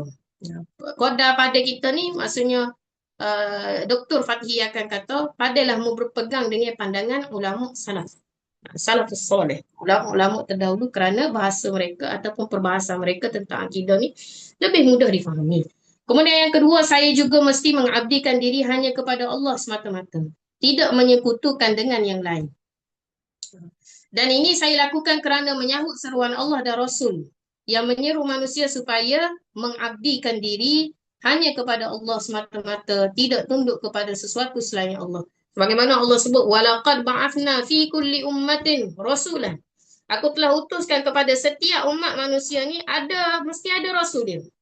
Dan apa tugas rasul ni disebut oleh Allah dalam ayat ni ada dua sahaja. Iaitu ani'budullah wajtanibut taghut. Ini jelas. Tugas rasul sebagai wakil kepada Allah untuk pimpin umat ni, tugas dia dua yang utama. Yang pertama adalah ani'budullah, bawa umat-umat mereka ni supaya beribadat kepada Allah, mempertuhankan Allah yang esa. Yang kedua adalah wajtanibut taghut. Itu dua kerja. Maksudnya bila kita faham ayat ni, kita tidak boleh pisahkan dua kerja Nabi ataupun tugas Nabi. Masalah kita lah ni kita pergi faham tugas Nabi hanya satu sahaja, ataupun kita faham dua tapi kita nak ambil iaitu ani'budullah, beribadat kepada Allah. Dan sebagaimana kita bahas sebelum ni, masalah beribadat kepada Allah ni, bila kita berfikiran liberal, bila kita berfikiran sekular, kita menjuzuk-juzukkan ibadah di dalam kehidupan kita. Ibadah itu hanya dalam bab ritual sahaja, iaitu semaya, apa lagi, zakat, puasa, pergi haji di Mekah, itu ritual sahaja. Kalaulah Islam, ibadat Islam dalam bab ritual saja, tak ada beza kita dengan agama-agama lain yang berpuluh-puluh ribu agama ada atas muka bumi ni. Sebagaimana kita sebut dah dalam siri yang lepas, tak ada beza lah kalau Islam, agama Islam ini ibadat dia dalam bentuk ritual saja. Sedangkan ibadat ini dalam semua hal ehwal kehidupan kita dikira sebagai ibadat. Kita pergi jaga apa? Cikgu, ibadat. Pegawai bank, ibadat. Lawyer, ibadat. Doktor, ibadat. Apa lagi? Kerja jabat, ibadat. Orang getah, ibadat. Tanah padi, ibadat. Semua ibadat. Kalau di Kelantan khususnya, kita sentiasa, kerajaan negeri kita, alhamdulillah, dia didik rakyat. Bukan setakat saja dia orang panggil mengaplikasikan Islam di peringkat pentadbiran, tetapi dalam masa yang sama, pemimpin-pemimpin kita ni alhamdulillah berusaha untuk menerapkan kefahaman Islam yang sebenar dalam kalangan rakyat. Sehingga wujudnya ILDAN, sehingga ada usaha-usaha untuk mewujudkan komuniti Rabbani, dasar pendidikan Rabbani yang ni telah diterapkan. Ini semua kita tahu. Dan kita lazim di Kelantan ni apa unsur-unsur Islami, syiar-syiar Islam tu dah terbiasa dengan orang Islam. Contoh macam kita pergi tepi-tepi jalan. Biasa kita tengok bertani adalah ibadah. Apa lagi? Maksudnya benda-benda gitu telah ditanam dalam pemikiran kita dan itulah yang betul. Semua benda yang kita buat atas muka bumi ni bukan semaya saja ibadat. Bukan buat haji saja ibadat. Kalau buat haji saja ibadat, nyanyolah kita. Tuh, daftar umur yang boleh pergi haji 105 tahun. 150 tahun. Tak buat ibadat kita kalau haji saja ibadat. Di semua benda yang kita tuturkan, kita lakukan, kita laksanakan atas muka bumi ni, gerak-geri tindak tanduk kita merupakan ibadat. Maka dia kata apa? Tu yang pertama. Ada tugas Nabi kita tahu, dalam masa yang sama kita aplikasikan. Kita buat ibadah. Tapi dalam masa yang sama ada juga orang-orang Islam yang katanya mereka ni berakidah, mengatakan mereka ni menganut Islam, syahadah. Tetapi dalam masa yang sama mereka tidak tunggu tugas Nabi ataupun orang panggil apa yang Nabi seru kepada kita yang kedua adalah ijtanibut taghut, iaitu menghindari daripada perkara-perkara kebatilan, taghut, perkara-perkara zalim. Kalau mudah sebut mudah faham kalimah yang biasa kita sebut al-amru bil ma'ruf wan nahyu 'anil munkar. Ramai orang boleh buat, mudah orang nak buat al-amru bil ma'ruf. Tetapi tak ramai orang ada kekuatan dan juga ada orang panggil kelebihan untuk melakukan wan nahyu 'anil munkar. Ada mencegah kemungkaran. Dan ada orang yang tak sibuk buat pun. Dan ada orang kata tak wajib buat pun. Tak wajib buat pun. Sedangkan al-amru bil ma'ruf wan nahyu 'anil munkar adalah fardu ain. Fardu ain. Di beberapa tempatnya hukum dia adalah fardu ain. Bukan fardu kifayah. Masalah kita lah ni nak mencegah kebatilan, nak mencegah maksiat dan sebagainya, kita serahkan kepada badan-badan yang bertanggungjawab. Siapa yang akan tegur budak-budak merempit anak-anak perempuan, apa orang panggil membonceng, merempit tengah malam, apa buat maksiat ke apa, kita kata we ke jakin lah, we ke majlis agama lah, we ke siapa lagi, jahit lah, bukan tugas kita buat kerja kita. Itu salah. Itu adalah satu pemikiran dangkal dan juga satu orang panggil ketidakpatuhan kepada ajaran Islam yang sebenar. Ketahuilah kalau kita berfikiran sebegitu, maka Islam kita belum sempurna lagi. Sebab bila kita sebut kita beriman kepada Allah, maka kita kena tunggu tugas Nabi yang betul-betul, iaitu beribadah kepada Allah dan juga menghindari perkara-perkara yang zalim ataupun perkara-perkara yang taghut. Jadi ini perlu kepada al-wa'yu wal iradah. Bila kita sedar, al-wa'yu adalah sedar, dalam masa yang sama iradah. Kena ada iradah. Dia tak ada sedar saja, duduk menung, betul juga. Tapi bila kata, mari kita buat, malah tak ada iradah, tak jadi juga. Dia kena ada kesedaran dalam masa yang sama. Kena ada kehendak untuk buat. Sebab benda ni semua berkait dengan dosa pahala. Jangan kita ingat benda ni kita terlepas. Ada. Kita tak terlepas sebenarnya. Kita ada tanggungjawab di sana yang Allah telah gariskan. Tanggungjawabmu atas muka bumi ni bukan membuat baik saja dalam masa yang sama. Kalau mu tengok ada kezaliman berlaku, kalau mu tengok ada maksiat yang berlaku di sekeliling kamu, maka hendaklah kamu cegah dia. Sebagaimana hadis yang kita belajar kan, yang masyhur. Kalau mu mampu cegah dengan perkataan, cegah dengan tangan. Kalau tak mampu juga, maka cegahlah dengan hati. Nak sebutnya, walaupun sebegitu Nabi kata selemah-lemah iman, walaupun lemah iman, kena tegur juga. Kena ada azam dalam hati. Allah, mudah maksiat ni. Kalau anak tak setuju, saya tak setuju dengan benda ni. Tapi kita tak mampu untuk cegah. Sebab kita bukan duduk di tampuk kepimpinan dan sebagainya. Tapi kita benci kepada maksiat tu. Nabi kata, mu kena ada. Walaupun Nabi kata, itu dzalika adhaful iman. Jadi, dari sudut ni, sahabat-sahabat, kita kena faham konteks sebenar. Kita kena ikut Nabi adalah dari sudut dua tugas Nabi ni tadi. Ajak manusia ke jalan Allah sehinggalah kita kata tidak ada nilai kesyirikan. Ini juga antara perkara yang telah ditinggalkan oleh umat akhir zaman. Ada antara kelalaian umat akhir zaman adalah hanya tumpu beribadat ataupun mereka ingat sunnah Nabi itu adalah semata-mata pakai kurma, sunnah Nabi itu semata-mata pakai tangan kanan, baca bismillah, pakai jubah, pakai tudung labu, pakai burqa. Itulah yang dibawa pemahaman kepada kita. Anak-anak muda pun ada gi usrah. Ni nak kata kat hati pula. Tak ada benda lain nak kata kat hati. Bukan nak sebut mudah. Ni hati-hati kita gi usrah pakai jubah. Oh comel jubah. Walaupun kita panggil ada nilai ada unsur tabarus di situ. Jubah pakai molek, tudung labu. Kadang-kadang labu pada ustazah orang ngajar usrah. Bagus dah situ. Topik daripada usrah dia nyanyi pula. Dia berlakon pula. Buat ada yang kata-kata pula. Maksudnya apa? Dia nampak nilai Islam itu sendiri ataupun dia nampak nilai sunnah Nabi itu adalah pada pakaian, pada orang panggil buat usrah itu sendiri. Sedangkan sunnah Nabi yang sebenar adalah menerapkan nilai Islam dalam kehidupan. Dan juga kita berdakwah supaya tidak ada nilai kesyirikan dalam diri manusia. Bukan kita yang menyesatkan manusia. Maksudlah kita sendiri. Kita kadang-kadang kita sebut apa? Berdakwah kepada Allah ni tugas apa? Tugas ustaz dengan ustazah. Tugas tu peti. Tugas pegawai agama. Saya tak payahlah saya buat padi pada dah. Saya noreh pada dah. Saya kerja cikgu ya.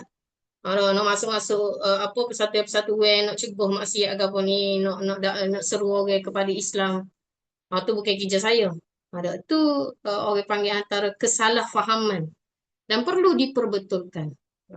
Ini antara sunnah terbesar yang kita salah faham. Sebenarnya sunnah Nabi terbesar bukannya makan kurma apa-apa, tetapi sunnah terbesar Nabi adalah berdakwah sehingga tidak ada nilai kesyirikan dalam diri manusia. Yang ke-13, saya juga mestilah takut hanya kepada Allah dan tidak takut kepada yang lain. Perasaan takut tersebut seharusnya menyebabkan saya menjauhi kemurkaan Allah dan larangan-larangannya. Takut di sini maksudnya adalah pergantungan hati kita lah. Takut kepada Allah, tidak takut kepada lain. Takut ni, nama adik-adik salah faham takut. Maksudnya jangan takut.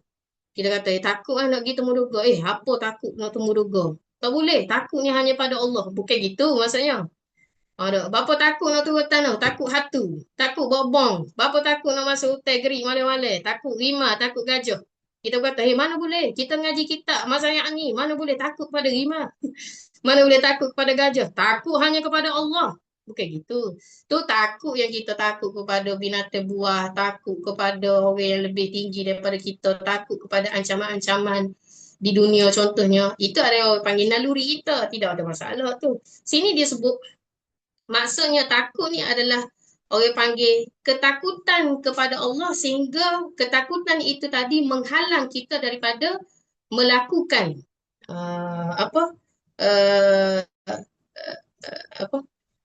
takut tu tadi, ketakutan tu tadi menghalang daripada nak buat perkara makruf dan juga nak mencegah perkara munkar. Contoh, kita kata bapa tak cegah, bapa tak tegur bahmu buat zalim, bapa tak tegur. Kita tegur ke hilang punca rezeki, turun jawatan aku, tak naik jawatan dan sebagainya. Kita takut benda tu. Sedangkan takut kita sepatutnya adalah dalam bab melakukan ibadat dan juga mencegah maksiat dan juga mencegah kezaliman. Kita hanya takut kepada Allah. Jangan takut kepada makhluk, jangan takut kepada benda lain. Ini masalah kita takut hilang rezeki, takut hilang jawatan. Itulah maksud dia. Kita mesti bulat kalau nak buat dalam bab nak buat ibadah, dalam bab nak mencegah maksiat dan juga kezaliman, mestilah kita bulatkan ketakutan kita hanya kepada Allah sebagaimana disebut wa may yuti'illaha wa rasulahu wa yakhshallah. Mestilah kamu takut kepada Allah semata-mata. Kemudian yang ke-14, saya mesti sentiasa mengingati Allah dan berzikir menyebut namanya untuk menjadikan diam saya itu adalah dalam keadaan berfikir dan apabila bercakap adalah dalam kerana berzikir. Inilah saya sendiri pun malu lah nak bahas benda ni. Sebab kita ni mulut laju pada perbuatan. Mulut kita laju lah ni. Kalau kita tengok orang buat salah apa kita dulu lagi. Dan benda yang paling sedap atas dunia ni bukan pizza, bukan makaroni, bukan apa lagi. Ikutlah makan apa benda paling sedap sebenarnya adalah kecek hau. Ngulah orang sedap. Oh sedap ngulah orang. Ni masalah mulut kita. Tak kata ke siapa-siapa, saya sendiri pun. Ini antara perkara yang perlu kita muhasabah bersama, kata Dr. Fathiyah, bila engkau mengaku bahwasanya engkau menganut agama Islam, maka hendaklah kita ni jadikan diam kita sebagai fikir. Kalau kita diam, bukannya kita diam bodoh-bodoh. Orang mukmin, orang Islam, diam orang mukmin itu dikira sebagai fikir. Kalau dia berkata-kata pula lagu mana? Berkata-kata dia dikira sebagai zikir. Mana zikir? Zikir maksudnya adalah ingat Allah. Ingat Allah. Apa-apa yang kita sebut ni adalah berbentuk zikir, iaitu akhirnya menatijahkan kepada kita kembali kepada Allah. Apa-apa yang kita sebut. Ni antara apa yang didiklah, kita boleh didik hati kita. Inilah yang kata disebut paling mujarab untuk jiwa dan senjata paling ampuh untuk menghadapi serangan-serangan zaman ini, pancaroba kehidupan dan serta asam garamnya. Sebagaimana yang disebut oleh Allah, alladzina amanu wa tatma'inna qulubuhum bi dzikrillah. Orang beriman, wa tatma'innu qulubuhum, dan tenang tenteram hati mereka bi dzikrillah, dengan zikrullah, dengan menyebut nama Allah, dengan mengingati Allah. Ala bi dzikrillah tatma'innul qulub. Dan ketahuilah bahawasanya dengan berzikir, menyebut nama Allah ataupun mengingati Allah, maka akan menyebabkan hati-hati kita tenang. Ini menjadi senjata akhir zaman. Antaranya sahabat-sahabat belajar bila kita akhir zaman nanti, bila berlaku mari Dajjal dan sebagainya, akhirnya disebut oleh Nabi, makanan orang Islam pada zaman tersebut bukan gandum, bukan beras, bukan air, bahkan makanan orang Islam pada zaman tersebut, makanan orang beriman pada zaman tersebut adalah zikir kepada Allah. Kita baca hadis ni, kita tak sampai di akal. Macam mana zikir nak boleh kenyang? Tak. Tapi sebenarnya kalau kita renungi dalam bab tasawuf dan sebenarnya, kalau kita tengok molek bagaimana ulama-ulama tasawuf menjadikan zikir ni makanan mereka, tak pelik sebenarnya. Ni kalau sahabat-sahabat, adik-adik yang ada dalam ni, biasa dengan tarikat-tarikat, boleh teruskan. Kalau yang tak biasa lagi, boleh berjinak dengan tarikat-tarikat yang ada di Malaysia ni lah, di Kelantan kita ke. Jangan maksud yang sesat pula. Tarikat-tarikat ni sebenarnya dia boleh membantu kita untuk memimpin kita, sebab kita ada syaikh dalam setiap tarikat tu, kita ada guru kita yang memimpin kita dari sudut orang panggil tasawuf, dari sudut hati kita, supaya orang panggil sentiasa duduk atas ring. Sentiasa kita ni bulat, hidup kita ni kepada Allah dan tak lari daripada ring.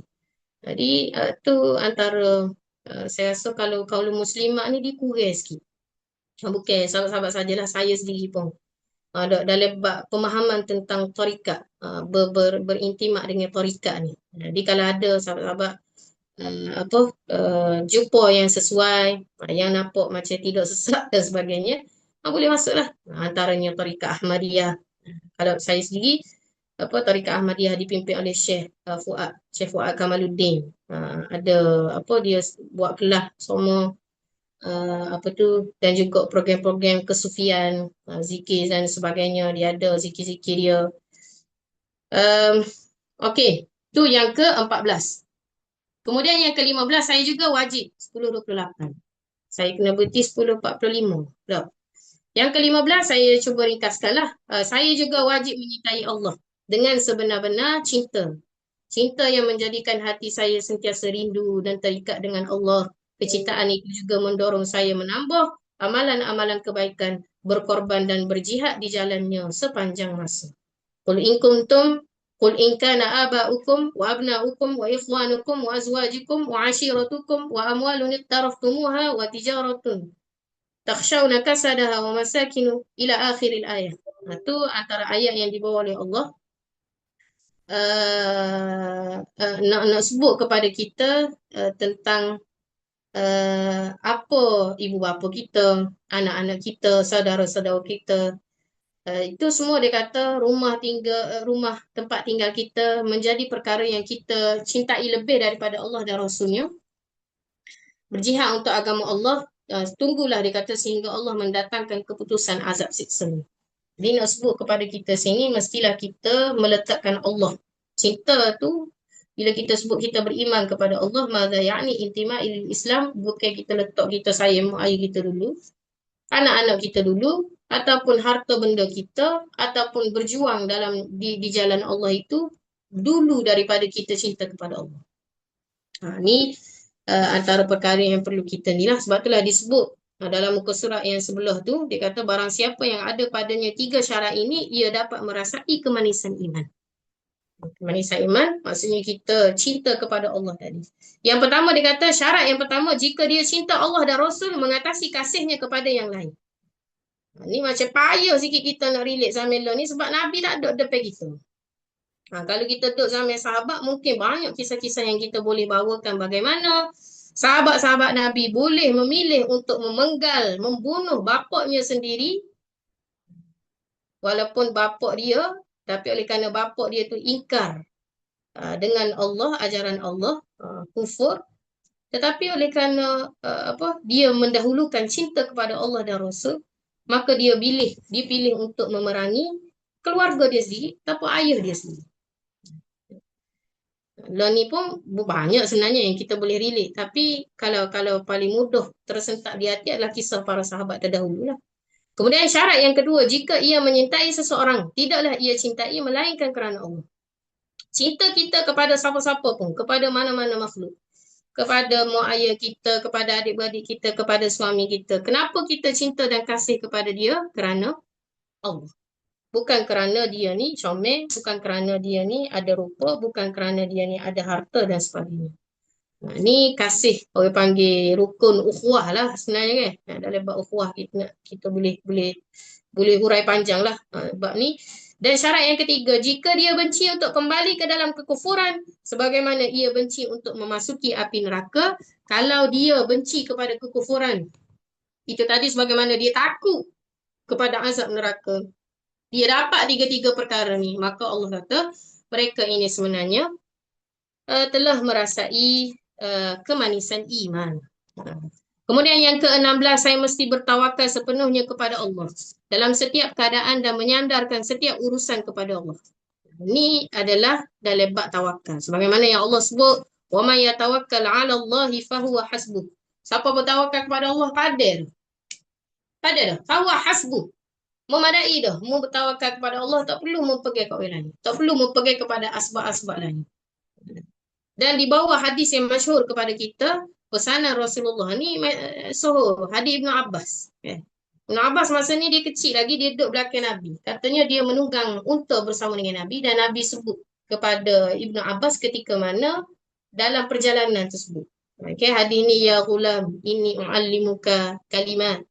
Budak. Nabi kata, budak, dengar ni aku nak ajar kamu beberapa kalimat. Inilah kalimat yang diajarkan kepada Nabi, oleh Nabi kepada Ibn Abbas. Sebagaimana sahabat-sahabat boleh tengok dalam kitab, saya persedah kena cari kitab. Di siri-siri lepas ni kalau tak ada lagi kitab, kena cari kitab. Sebab slide ni tak ada apa orang panggil isi. Hanya poin sahaja. Iaitu hadis apa? Ihfazillah yahfazka. Ihfazillah tajidhu tujahaka. Ni hadis yang panjang lah. Jaga Allah, maka Allah akan jaga kamu. Jaga Allah, maka nescaya pelihara larangan Allah, nescaya mu akan dapati Allah akan selalu di hadapanmu. Di hadapan lagu mana? Maksudnya Allah akan selalu memimpin kita dalam apa jua keputusan yang kita buat. Kalau kita pelihara larangan-larangan Allah, tak buat, tidak melakukan kezaliman dan tidak melakukan maksiat kepada Allah. Sehinggalah hadis ni wajafatis suhuf, qala wajafati qad katabahu Allah alaika, sehinggalah wajafatis suhuf. Itu hadis yang perlu menjadi disebut. Hadis ni adalah hadis akidah hadis akidah, dan perlu ditanam dan diterapkan kefahaman tentang hadis ini, konsep tawakal ini kepada anak-anak kita dan anak-anak muda sejak daripada kecil tadi. Lepas tu saya rasa budak pasti ngapa hadis ni. Kalau ada yang tak ngapa lagi, malu ke budak pasti lah. Dah. Ni hadis usaha yang sangat baik dibuat oleh orang panggil penggubal silibus pasti itu, sehingga hadis yang sebegini baik dijadikan sebagai hafazan kepada budak-budak seawal umur 4, 5, 6 tahun. Kemudian yang ke-17, saya mesti mensyukuri nikmat Allah ke atas diri saya, yang merupakan kurniaan dan rahmat yang tidak terhitung jumlahnya. Bersyukur tu adalah salah satu tanda kemuliaan adab seorang penerima terhadap pemberi dan pengunia sebagaimana Allah sebut, wallahu akhrajakum min butuni ummahatikum la ta'lamuna syai'an. Kemudian Dr. Fatih akan kata, kalau kita kata kita intimat dengan Islam, maka hendaklah dalam rukun iman kita itu tadi ada elemen mensyukuri segala nikmat-nikmat Allah ke atas diri kita. Dari sebesar-sebesar kuku, sekecil kuku yang ada pada tubuh badan kita, jerawat ke, bulu ke, ada bulu mata, ke apa lagi, kening. Sehinggalah sebesar-besar anggota yang ada pada tubuh kita. Ataupun nikmat apa pun yang hadir dalam kehidupan kita, hendaklah kita bersyukur. Itu orang panggil syarat. Kata beriman, bila kita bersyukur, maka semakin kita taat kepada Allah. Syukur tu sendiri ada elemen taat kepada Allah. Bukannya kita kata syukurlah menaik anugerah. Alhamdulillah saya sangat bersyukur kepada Allah, ni semua adalah anugerah daripada Allah. Dia menaik anugerah penyanyi terbaik ataupun pelakon terbaik, pelakon popular. Syukur ini adalah rezeki daripada Allah, saya pun tak sangka. Itu bukan syukur tu. Itu adalah salah satu elemen nganying pula. Ada nganying. Walaupun dia buat perkara yang batil, tapi akhirnya dia mensyukuri Allah di atas kebatilan yang dia lakukan, seolah-olah Allah yang merezekikan dia supaya dan Allah membenarkan kebatilan yang dia buat. Kayak gitu dah. Mensyukuri nikmat-nikmat Allah ni di atas orang panggil nikmat yang Allah bagi kepada kita dari sudut orang panggil perkara-perkara baik yang kita lakukan. Dan akhirnya kita terjemahkan sebagai ketaatan kepada Allah. Bukannya syukur, tapi akhirnya semakin jauh daripada Allah. Waliyahzubillah. Dan yang ke-18 kita semakin mengakhiri poin yang kedua terakhir, saya mesti sentiasa beristighfar, memohon keampunan kepada Allah. Istighfar itu sendiri dapat membersihkan diri dari dosa. Di samping memperbaharui taubat dan iman, dan istighfar juga dapat memberikan kerehatan dan keheningan kepada jiwa. Jadi ini asas. Asas bila kita sebut kita beriman ni walaupun kita dah sebut asyhadu an la ilaha illallah wa anna muhammadar rasulullah. Kita tahu rukun iman, kita tahu rukun Islam, kita belajar akidah, kita belajar ibadah, kita belajar akhlak, tasawuf, lengkap.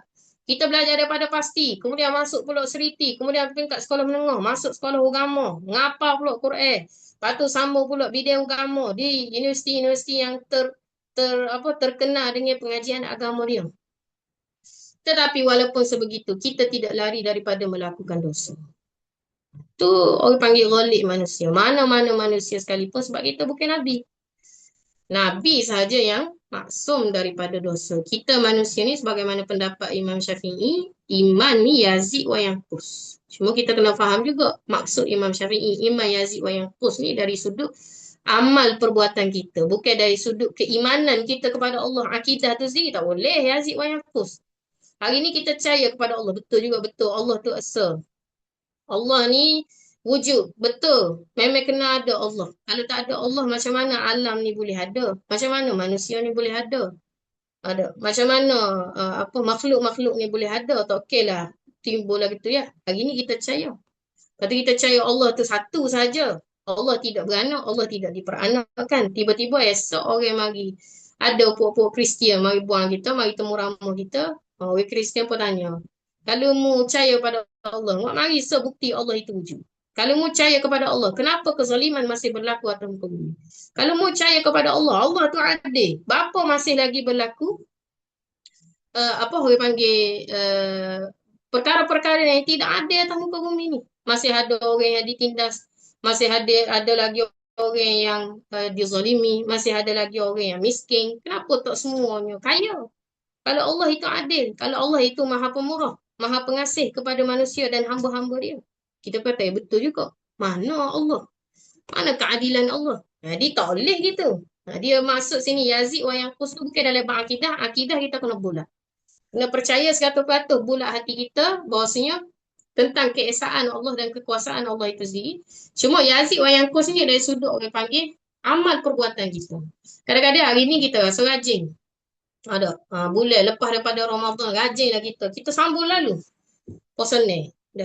Tapi lepas daripada tu nak puasa Isnin Khamis pun payah. Kalau Kita dengan sayang-sayang kita lah. Saya berazam nak puasa isni kami. Tak ada isni kami. Isni dulu. Isni kami. Isni dulu jadi kodok. Kadang-kadang kita, kadang-kadang mari malah. Kadang-kadang mari rajin doa. Kadang-kadang hari tu rasa baik, juru. Tak say kecek benda-benda ngaruh. Tapi kadang-kadang ada juga yang tayin kita mencaruk lah. Tayin kita duk kecek koseh lah. Ada. Jadi macam mana nak atasi perkara ni? Sebab itulah bila kita sebut beriman, bila kita tidak sempurna dari sudut orang panggil dari sudut pengibadatan kita kepada Allah, maka atasinya dengan cara beristighfarlah kepada Allah. Istighfar ni biar jadi buah mulut kita, biar jadi makanan kita. Mudah-mudahnya adalah istighfar setiap masa lah, terutamanya lepas mayat, sebagaimana zikir-zikir yang kita telah lazimi kan, astaghfirullah, astaghfirullah, astaghfirullah. Kemudian kita tambah pula dengan zikir-zikir yang lain. Kemudian setiap doa yang kita mohon tu, kita mohon ampun daripada Allah, bukan mohon ampun kepada kita saja, mak ayah kita, adik-beradik kita, guru-guru kita, kemudian umat Islam seluruhnya. Jadi benda ni biar jadi rutin kita. Mohon ampun kepada Allah kerana kita ni tak lekang daripada dan tak lari daripada berbuat dosa. Tak payahlah kita mendabik dada kita ni terpaling soleh, terpaling buat ibadat. Lepas daripada semaya zuhur, alhamdulillah, zuhur 4 rakaat cek. Ataupun raih. Zaman saya dulu adalah lagu tu dah. Sedekah cek. Apa lagi? Amal-amal baik. Berasa dia ni cukup dah amalan kepada Allah. Tak cukup kita. Pertama-tama kita ni umat Nabi Muhammad ni berapa je umur kita? Nabi kata umur umat aku ni 60. 60, 70. Lebih daripada tu bonus Nabi kata. Bonus. Cipta Mahathir tu bonus tu. Dr. Siti Hasmah tu bonus tu Tuhan bagi tu. Biasanya 60, 70. Masalah kita lah ni tak ada 60. Umur 13 macam kita sebut hari tu. Tek kecil manis dah. Tak ada masuk umur 20, ada kanser tu, ada kanser ni. Jadi, tak ada lama kita ni sebenarnya nak buat ibadat. Dalam tempoh tu pun ibadat kita masih lagi tidak sempurna. Dan dalam keadaan ketidaksempurnaan itu, macam mana kita nak lengkapkan dia dan kita nak tapung dia, hendaklah kita sentiasa pohon ampun kepada Allah. Maaflah ya Allah. Ya Allah, ampunlah aku ya Allah. Astaghfirullah. Kalau kalimat dia kan, astaghfirullah lah. Disebut sebagaimana disebut oleh Allah. Wa man ya'mal sawa'an aw yadhlim nafsahu thumma yastaghfirillah yajidillahu ghafurur rahima. Siapa yang buat wa man ya'mal su'an, barang siapa yang buat jahat, buat buruk, aw yadhlim nafsahu, ataupun dia melakukan kezaliman kepada diri dia sendiri, thumma yastaghfirillah, kemudian dia beristighfar kepada Allah, yajidillahu ghafurur rahima. Ketahuilah bahwasanya Allah itu Maha Pengampun dan juga Maha Mengasihani.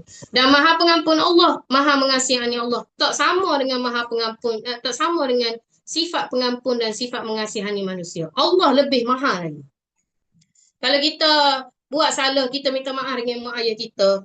Mak ayah kita ni dia berasa hati setara mana dengan kita pun. Tak ngelas sekali dia kata, mu anak aku, darah daging aku. Tak apalah. Kalau kita mati contohnya sebelum mak ayah kita buat dosa apa pun, mak ayah kita akan mari menatap jenazah kita. Dia akan kata, mu halal ke susu mu. Mu halal ke segala benda yang mu pera mu dulu. Piti-piti mu, usaha-usaha mu, tenaga-tenaga mu. Biarlah mu buat dosa dengan mu dulu. Akhirnya dia akan ampunkan kita juga. Tu dia panggil sifat pengampun manusia. Hebat secara tu, Allah lagi hebat. Allah lagi hebat. Sebab itulah bila kita terjatuh dalam dosa, jangan kita tayasu min rauhillah. Jangan kita putus asa daripada rahmat Allah. Kita sekali kita buat dosa, kita minta ampun kepada Allah. Kemudian kita jatuh balik buat dosa. Jangan kita lepas tu kita minta ampun balik. Kita jatuh balik dalam buat dosa. Jangan putus asa. Jangan putus asa. Bila kita kembali jatuh buat dosa, kembalilah balik istighfar. Kembali jatuh pula, kembalilah beristighfar. Jangan putus asa kerana Allah ini Maha Pengampun, lebih daripada sifat pengampun yang ada di dalam diri makhluk-makhluk yang ada atas muka bumi ini. Kemudian yang terakhir sekali, sahabat-sahabat 10:44, ada satu nenek. Mestilah, akhir sekali saya juga mestilah sentiasa bermuraqabah. yakni merasai bahawa kita ini sentiasa berada di bawah pengawasan dan penguasaan Allah. Dengan Allah Subhanahu Wa Taala dalam keadaan terang, mahupun tersembunyi kerana mengingatkan firman Allah, ma yakuna min najwa thalathatin illa huwa rabi'uhum wala khamsatin illa huwa sadisuhum wala adna min dhalika wala aktsara illa huwa ma'akum aina ma kanu. Ni disebut antara ayat yang kalau orang faham sungguh boleh bergetar jiwa dan hati dia, takutnya kepada Allah. Kerana Allah kata apa? Ma yakuna min najwa thalathatin. Kalau kamu bisik, tidak berlaku bisikan antara 3 orang, melainkan Allah adalah yang keempat. Nah, sebenarnya Allah ini berada sangat dekat dengan kita. Sama ada kita duduk dalam keadaan gelap maupun terang, maupun secara terang-terangan, maupun secara tersembunyi. Ada kita lari daripada manusia, kita rasa manusia tak tengok, maka kita bebas untuk berbuat dosa. Ataupun kadang-kadang lo ni zaman moden kan, orang cari CCTV tak. Orang takut kepada CCTV. Tapi sebenarnya dia tak sedar, kita tak sedar bahawasanya CCTV kita ni sentiasa mengawal kita, iaitu Allah. Dalam keadaan kita terang-terangan ataupun sembunyi, ketahuilah bahawasanya Allah sentiasa mengawasi kita. Jadi bila kita sedar akan perkara ini, bila kita nak buat maksiat, Allah tahu. Walaupun aku duduk dalam gelap, walaupun aku duduk dalam terang, walaupun manusia tak ada, walaupun aku duduk dalam gua, dalam batu sekalipun, Allah memerhati aku, maka selesai masalah. Kita tak akan melakukan maksiat. Masalah kita adalah perkara ni kadang-kadang kita tahu, tetapi kita tak sampai martabat ihsan. Tak sampai martabat tu. Jadi dah tahu oleh kerana bisikan syaitan dan keadaan hawa nafsu kita sendiri lebih kuat daripada kekuatan iman kita, maka akhirnya terjumuslah kita di dalam dosa. Walaupun kita tahu Allah mengawasi kita, Allah melihat dan malaikat menghantar. Allah menghantar malaikat pula untuk mencatat dosa-dosa kita. Jadi ini antara 19 perkara berkaitan dengan dalam bab yang pertama, saya mestilah beriman dari sudut akidah, mestilah muslim dari sudut akidah. Bila ditanyakan, bila kita secara rumusan lah, bila ditanya adakah ini, kalau nak mengaji bab akidah ni kau 19 perkara ni kau bukan. Nak mengaji bab akidah kita kena mulakan daripada kitab-kitab yang kita sebut sebelum ni lah. Contoh paling mudahnya antara kitab yang boleh kita baca dari tadi, Aqidatul Awam, kitab Bidayatul Hidayah, kitab Kharidah Bahiyah. Tu antara kitab-kitab yang masyhur yang dibaca di masjid-masjid di sekitar Kelantan, yang kita boleh belajar. Cuma 19 perkara ni adalah poin-poin yang perlu kita gilak kembali. Bila kita dah selesai dah belajar akidah dengan cara yang betul, dengan manhaj yang betul, maka 19 perkara ni kita kena ingat balik dan kita kena gilak balik supaya orang panggil sifat Islam kita itu sendiri. Bila kita sebut kita beriman kepada Allah dari sudut akidah, maka 19 perkara ni kita lulu belaka dengan cemerlang. Jadi sahabat-sahabat, alhamdulillah itulah ringkasan yang kita boleh sebutlah. Walaupun sebelum ni saya kata al-ikhtisar ghairu mufil wa tatwil ghairu mumil. Ada meringkaskan sehingga tak apa isi, ataupun memanjangkan sehingga tak jemu. Saya rasa tak capai pun, sebab saya ni tolong baca, bukan saya tolong syarah ke apa. Tapi mudah-mudahan daripada apa yang kita bincangkan dalam 2 siri ini berkaitan dengan apa erti saya menganut Islam dalam bab akidah, dari sudut akidah itu sendiri, moga-moga kita boleh fahamlah sedikit sebanyak bila kita sebut kita beriman, kita Muslim, maka dari sudut akidahnya apa yang perlu kita ambil ihtimam, supaya kita tidak tertipu ataupun kita tidak terpedaya dengan ajaran-ajaran yang mengatakan bila kita Islam maka padalah Islam kita di mulut sahaja, padalah Islam kita di hati saja, kita tak perlu pun zahirkan pada perbuatan-perbuatan kita. Itu semua kita boleh tepislah bila kita faham sesungguhnya berkaitan dengan bab ini, iaitu saya mesti Muslim dari sudut akidah. Kemudian bab yang kedua, InsyaAllah dalam siri yang seterusnya kita akan bahas berkaitan dengan, ataupun kita akan baca berkaitan dengan saya mestilah Muslim dari sudut ibadah. Ada beberapa poin penting juga lah.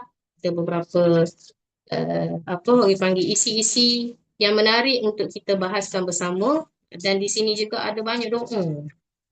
Ada banyak doa diajarkan kepada kita oleh Dr. Fathia kan dari sudut bagaimana nak menjaga ibadah kita bila kita sebut kita menganut Islam dari sudut ibadah.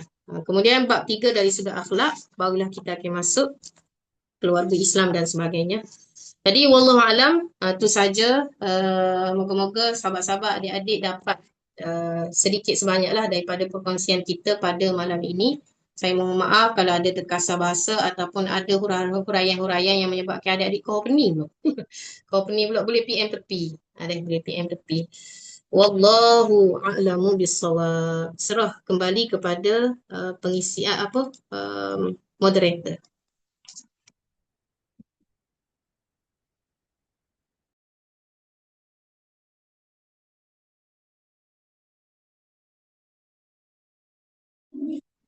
Okey.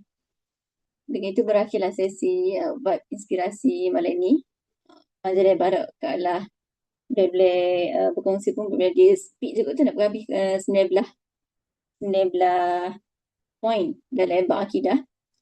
Saya suka je bila mana Kak Ustazah Khalila ingatkan kita bahawasanya adakah kita dah lepas dah tuntutan fardu ain mengaji akidah bila habis belajar 19 poin ini? Tidak. Sebenarnya hakikat pengajian akidah sebenar dan fardu ain ni kita memang kena belajar kitab-kitab teruslah secara berguru daripada itu hak lebih penting. Tapi untuk ni pun turut sama pentingnya sebabnya Dr. Fatih Akan pun adalah seorang ulama juga. Tapi lebihnya Dr. Fatih Akan ni adalah seorang ulama haraki. Ni kita ya. Jadi sampai apa kau perkongsian tadi? Boleh ke bagi love sikit kat chat kalau faham? Sebenarnya kita ada 23, okey. Boleh ke bagi love sikit kalau faham?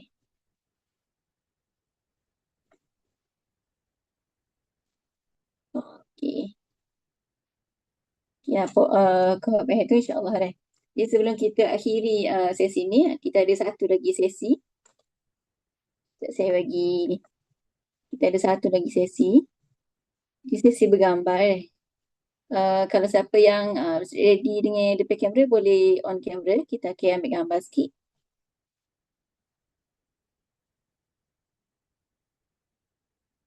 Okay. Nanti IT komen ni kalau ready untuk ambil gambar.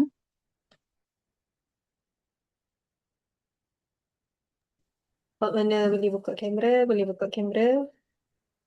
Okey, saya ada soalan sikit. Rasa kita boleh lagi nak kita ingat sikit untuk soalan. Takwil tu apa? Daripada sahabat kita Fatin Adilia.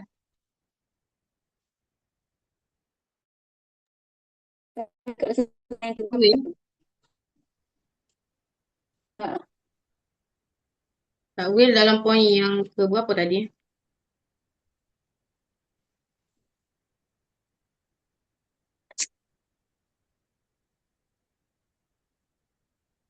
Untuk ni pula. Poin ke-11. Poin yang ke-11. Yakini bahawa pendapat dan pandangan para salaf adalah terlebih utama untuk diikuti untuk menyelesaikan masalah perbahasan tentang pentakwilan. Pentakwilan ni maksudnya adalah tafsir makna lah di sebalik ayat-ayat Al-Quran dan juga hadis Nabi. Jadi sumber asas kepada pemahaman akidah, ibadah ataupun tasawuf, akhlak itu sendiri adalah daripada hadis dan juga daripada Al-Quran lah, di samping sumber-sumber ijma' ulama' dan sebagainya. Jadi ayat Quran dan juga hadis ni oleh kerana dia dalam bahasa Arab satu, kemudian dia ada tingkat-tingkat bahasa dia. Jadi kadang-kadang kita orang-orang biasa ataupun masyarakat awam ini ataupun disebut sebagai mubtadi dalam proses ataupun dalam tingkatan belajar ini, kita tak faham maksud sebenar kepada ayat-ayat Al-Quran dan hadis. Maka perlu kepada takwilan daripada ulama'. Maka takwilan tersebut adalah tafsiran lah. Itu pun tafsiran dan takwilan ni berbeza sebenarnya. Tapi mudah fahamnya takwilan ni adalah memaknakan bagaimana makna sebenar daripada ayat Al-Quran dan hadis tersebut. Dan orang yang paling kita sebut paling layak untuk mentakwilkan ayat Quran dan hadis ni adalah orang yang ada ilmu lah dalam bidang tersebut, iaitu para alim ulama. Maka dalam bab ataupun dalam poin yang ke-11 ni, dalam kita nak memahami perbahasan ilmu kalam, maka mestilah kita merujuk kepada pandangan dan takwilan daripada ulama salaf. Salafus soleh, iaitu ulama-ulama terdahulu. Itulah maksud takwil. Biasanya orang Kelantan pun biasa guna takwil, jadi tak takwil lah. Maksud tak payah persoal lah. Okay. Tapi dalam makna kata orang panggil ilmu-ilmu pentakwilan ayat Quran dan juga hadis ni, maksudnya menerangkan maksud sebenar kepada ayat-ayat tersebut, yang akhirnya menatijahkan kepada kefahaman sebenar apakah yang dikehendaki oleh Allah dan juga Nabi, bila Nabi di dalam hadis dan juga di dalam Al-Quran itu sendiri. Itu secara ringkas lah. Okey, soalan kedua sikit. Ada sahabat kita tanya, kita apa? Berbisa kira kata, maaf saya budak baru. Tak apa, kita sama-sama belajar ini. Kalau kita apa saja? Haroki. Haroki ni daripada perkataan, rasanya orang tanya tu saja tu, dia tahu tu. Haroki ni daripada perkataan harokah. Harokah yang biasa kita gunalah, gerakan lah. Jadi buku Haroki ni merujuk kepada, kitab Haroki ni merujuk kepada kitab-kitab yang ditulis oleh ulama-ulama yang terlibat dalam gerakan-gerakan Islam. Dan kebiasaannya kitab-kitab ini menjadi orang panggil bacaan biasa dan juga menjadi satu rujukan, sumber rujukan kepada orang-orang yang kebiasaan mereka ni terlibat dalam gerakan-gerakan Haroki. Jadi dia bila sebut pasal kitab-kitab Haroki, dia tak semestinya semuanya tentang politik. Dia ada macam ni lah, kitab Madza Ya'ni Intimai Ilil Islam ni, dia merangkumkan apa yang kita belajar dalam bab akidah itu sendiri, bab ibadah itu sendiri, dalam bab akhlak itu sendiri, dan kita relate dengan keadaan semasa, kita relate dengan apa tanggungjawab kita. Maka akhirnya menatijahkan, sebab itulah saya sebut pada siri awal hari tu, kitab ni dia ada dua bahagian. Dan bahagian yang kedua adalah natijah kepada bila kita faham Madza Ya'ni Intimai Ilil Islam, maka akhirnya akan menatijahkan kita sebenarnya akan berintimak dengan gerakan-gerakan yang akhirnya boleh orang panggil menyebabkan ajaran-ajaran Islam itu sendiri terlaksana di tanah air kita. Bila kita faham akidah, kita faham ibadah yang sebenar, tanggungjawab kita, bila kita faham dari sudut akhlak, tasawuf yang sebenar, maka akhirnya kita boleh menggabungkan diri kita dengan harakah Islamiyah. Itu kita panggil secara mudahnya bukan zaman moden, sehingga zaman Nabi sendiri pun. Zaman Nabi sendiri, sahabat-sahabat bila mereka faham apakah itu Islam dari sudut akidahnya, ibadahnya, dan juga dari sudut akhlak, tasawufnya, akhirnya menyebabkan sahabat-sahabat ni, mereka ni berjuang di jalan Allah sehingga mereka menaruhkan nyawa-nyawa mereka sendiri, bukan setakat harta, bukan setakat jawatan dan sebagainya, tetapi akhirnya meletakkan nyawa mereka sebagai taruhan. Kerana apa ni? Walaupun kita kata dulu kita tidak panggil sebagai harakah Islamiah, zaman moden ni lah kita panggil gerakan-gerakan Islam ni untuk mengembalikan khilafah Islamiah ni, kita panggil sebagai harakah Islamiah. Okay. Jadi ni kitab-kitab yang disusun oleh para ulama supaya menjadi makanan kita lah, dan rujukan kita bagi orang yang terlibat dalam gerakan Islam dan dalam usaha kita nak mengembalikan negara-negara Islam, mengembalikan negara Islam, mengembalikan ajaran Islam supaya diamalkan dengan sempurna oleh orang Islam. Maka ni antara kitab-kitab yang boleh kita baca lah. Dan kitab-kitab Haroki ni, dia ada kitab yang ringkas, ada kitab yang orang panggil mutawasit, ada kitab-kitab yang berat. Ada macam kitab apa contoh kitab Haroki yang berat. Saya tak tahulah, macam kitab Allahumma salli ala sayyidina Muhammad, kitab Allah kait dengan jihad. Tu antara kitab Haroki yang berat lah. Saya sendiri baca pun kadang-kadang tak faham apa yang disebut dalam kitab tersebut, dan kena berguru lah. Dia bukannya satu juzuk lain daripada Islam deh. Kitab Haroki ni dia menghimpunkan, sama juga. Dia mengumpulkan apa-apa semua ilmu-ilmu ilmu fardu ain, fardu kifayah, dan dirumuskan dan dikaitkan, kebiasaannya lah dikaitkan dengan apa tanggungjawab kita dalam apa orang panggil menjadi orang Islam itu sendiri lah. Itu secara ringkasnya.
Okay, Mai? Habis dah, Mai? Ke Mai ada masalah teknikal?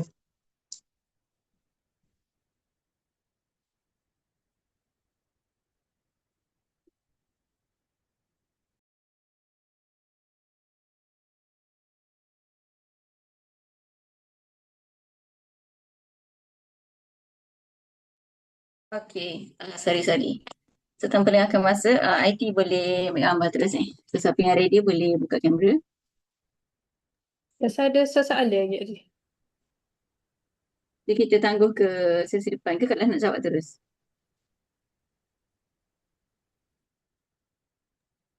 Ustazah Khalil nak jawab terus ke? Nak tengok soalan. Tak, saya tak ada dah cek tadi sebab saya terleft tadi. Apa beza ulama Betul. Beza ulama Macam yang mana betul nak dan beza ulama. ulama betul dengan dok? Macam mana nak beza? Kena ngaji. Aduh.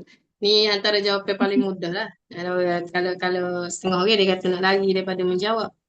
Hanya panjang lah kalau kita nak jawab macam mana nak beza. Dan ulama kita pun ada menggariskan sebenarnya apa tu ulama-ulama yang orang panggil yang perlu kita turuti dan juga ulama-ulama yang ulama-ulama yang jahat. Di sana ada ciri-ciri dia lah. Ulama yang orang panggil yang perlu kita turut ni adalah ulama yang berada di atas manhaj kenabian. Maksudnya mereka dari sudut akidahnya mereka berakidah Ahlus Sunnah wal Jamaah, dari sudut ibadatnya tidak berbeza dengan apa yang dibawa oleh Nabi, dari sudut tasawufnya. Adapun ulama yang ini adalah ulama yang jahat, ini adalah ulama dia ada ciri-ciri dia lah. Sebenarnya dia ada kitab dia, saya pun tak ingat. Apa tu? Tak ingat nama berapa kitab tu. Disebutkan antara ciri-ciri ulama antaranya adalah mereka ini dipanggil ilmuwan dalam agama tetapi suka tidak berlapang dada di atas khilaf-khilaf ataupun pandangan-pandangan, perbezaan pandangan yang berlaku. Dan walaupun mereka ini ulama tetapi hijau mereka adalah memporak-perandakan pula kefahaman-kefahaman Islam yang telah diselesaikan oleh para ulama beratus tahun dahulu. Contohnya dalam bab khilafiyah yang berlaku. Sebenarnya bab khilafiyah ni telah selesai dibincangkan oleh para ulama kita yang terdahulu. Bila mari zaman kita ni ada pula orang yang mengelirukan masyarakat tentang apa orang panggil konsep-konsep ibadat di dalam Islam. Bawa perbahasan ni kepada akhirnya mengelirukan, menyebabkan masyarakat jadi tok peher pula, payah peher pula. Itu antaranya lah. Saya pun tak ingat. Mungkin nanti saya akan rujuk balik, saya akan jawab untuk siri yang seterusnya lah. Kita try cari dah kitab tu. Adalah disebut ciri-ciri ulama yang perlu kita turuti, yang perlu kita yang perlu kita jadikan sebagai panduan, dan ada juga ciri-ciri ulama-ulama ulama-ulama yang jahat yang sepatutnya kita jauhi. Dan lo ni pula kalau adik-adik boleh tengok, sahabat-sahabat boleh tengok, lo ni para alim ulama. Tak tahulah kita boleh definisikan sebagai alim ulama kodok. Sebab yang berlaku ni macam qurra. Okay, kita boleh sebut sebagai qurra. Adik-adik boleh tengok lah ada hari tu dipanggil apa pertindihan tu ataupun ketidak setujuan lah di antara qurra kita iaitu Syekh Mishari dan juga siapa Mahir Mu'aitili kan.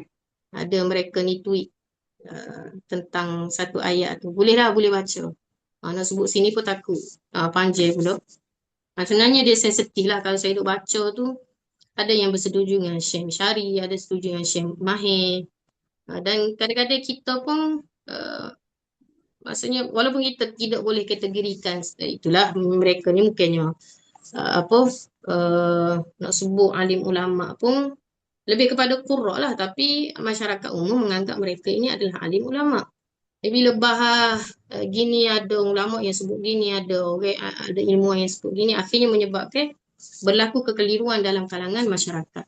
Jadi kita perlu kenal ciri-ciri mereka ni supaya kita tidak terikut dengan ulama-ulama yang akhirnya membinasakan kita dan menyebabkan kita jadi rugilah. Kita mengaku kita Islam tapi akhirnya kita mengikut fahaman-fahaman salah tentang Islam yang telah dibawa oleh ulama su. Nanti saya cuba cari dan saya cuba jawab pada siri yang seterusnya lah, insya-Allah.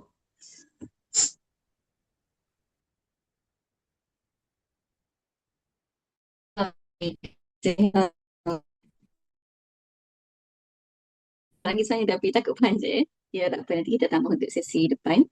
IT ready dah kau? Ya, Okey. ada nak buka kamera ke? Ya Ahlan, siapa hak ready? Gua malas takutnya ada hak tak ready. Kalau ada hak ready boleh buka kamera. Okay, beres dah. Okey. Sekejap. 1, 2, 3. Beres. Okey. Baik, tu sedikit sebanyak pengisian untuk malam ni. Jadi kita jumpa pula untuk sesi seterusnya. Dalam bab akidah pula. Dalam bab ibadah. Tadi saya kata dalam bab ibadah ni banyak doa-doa.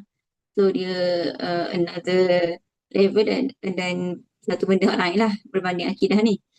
Jadi boleh manfaatkan grup kita kalau ada siapa-siapa nak tanya soalan daripada Ustazah Fadilah, dan boleh juga jemput untuk semua yang dengar malam ni. Kalau dapat manfaat, kongsikan melalui penulisan di Facebook, dan jangan lupa untuk tag Amirah Kelantan. Kita open lah untuk di tag. Kalau tag ni Amirah Kelantan akan notice sikit. Kalau tak tag mungkin kita tak akan notice. Dan kalau untuk sesi lepas pun 1.04 ada tulis dari Kurnica. So kami sangat besar hati dan mengalukanlah penulis-penulis daripada pengisian Ustazah Khadilah ni. Jadi kalau tak ada berapa dah, kita tutup sesi malam ni dengan tasbih kafarah dan suratul Nas.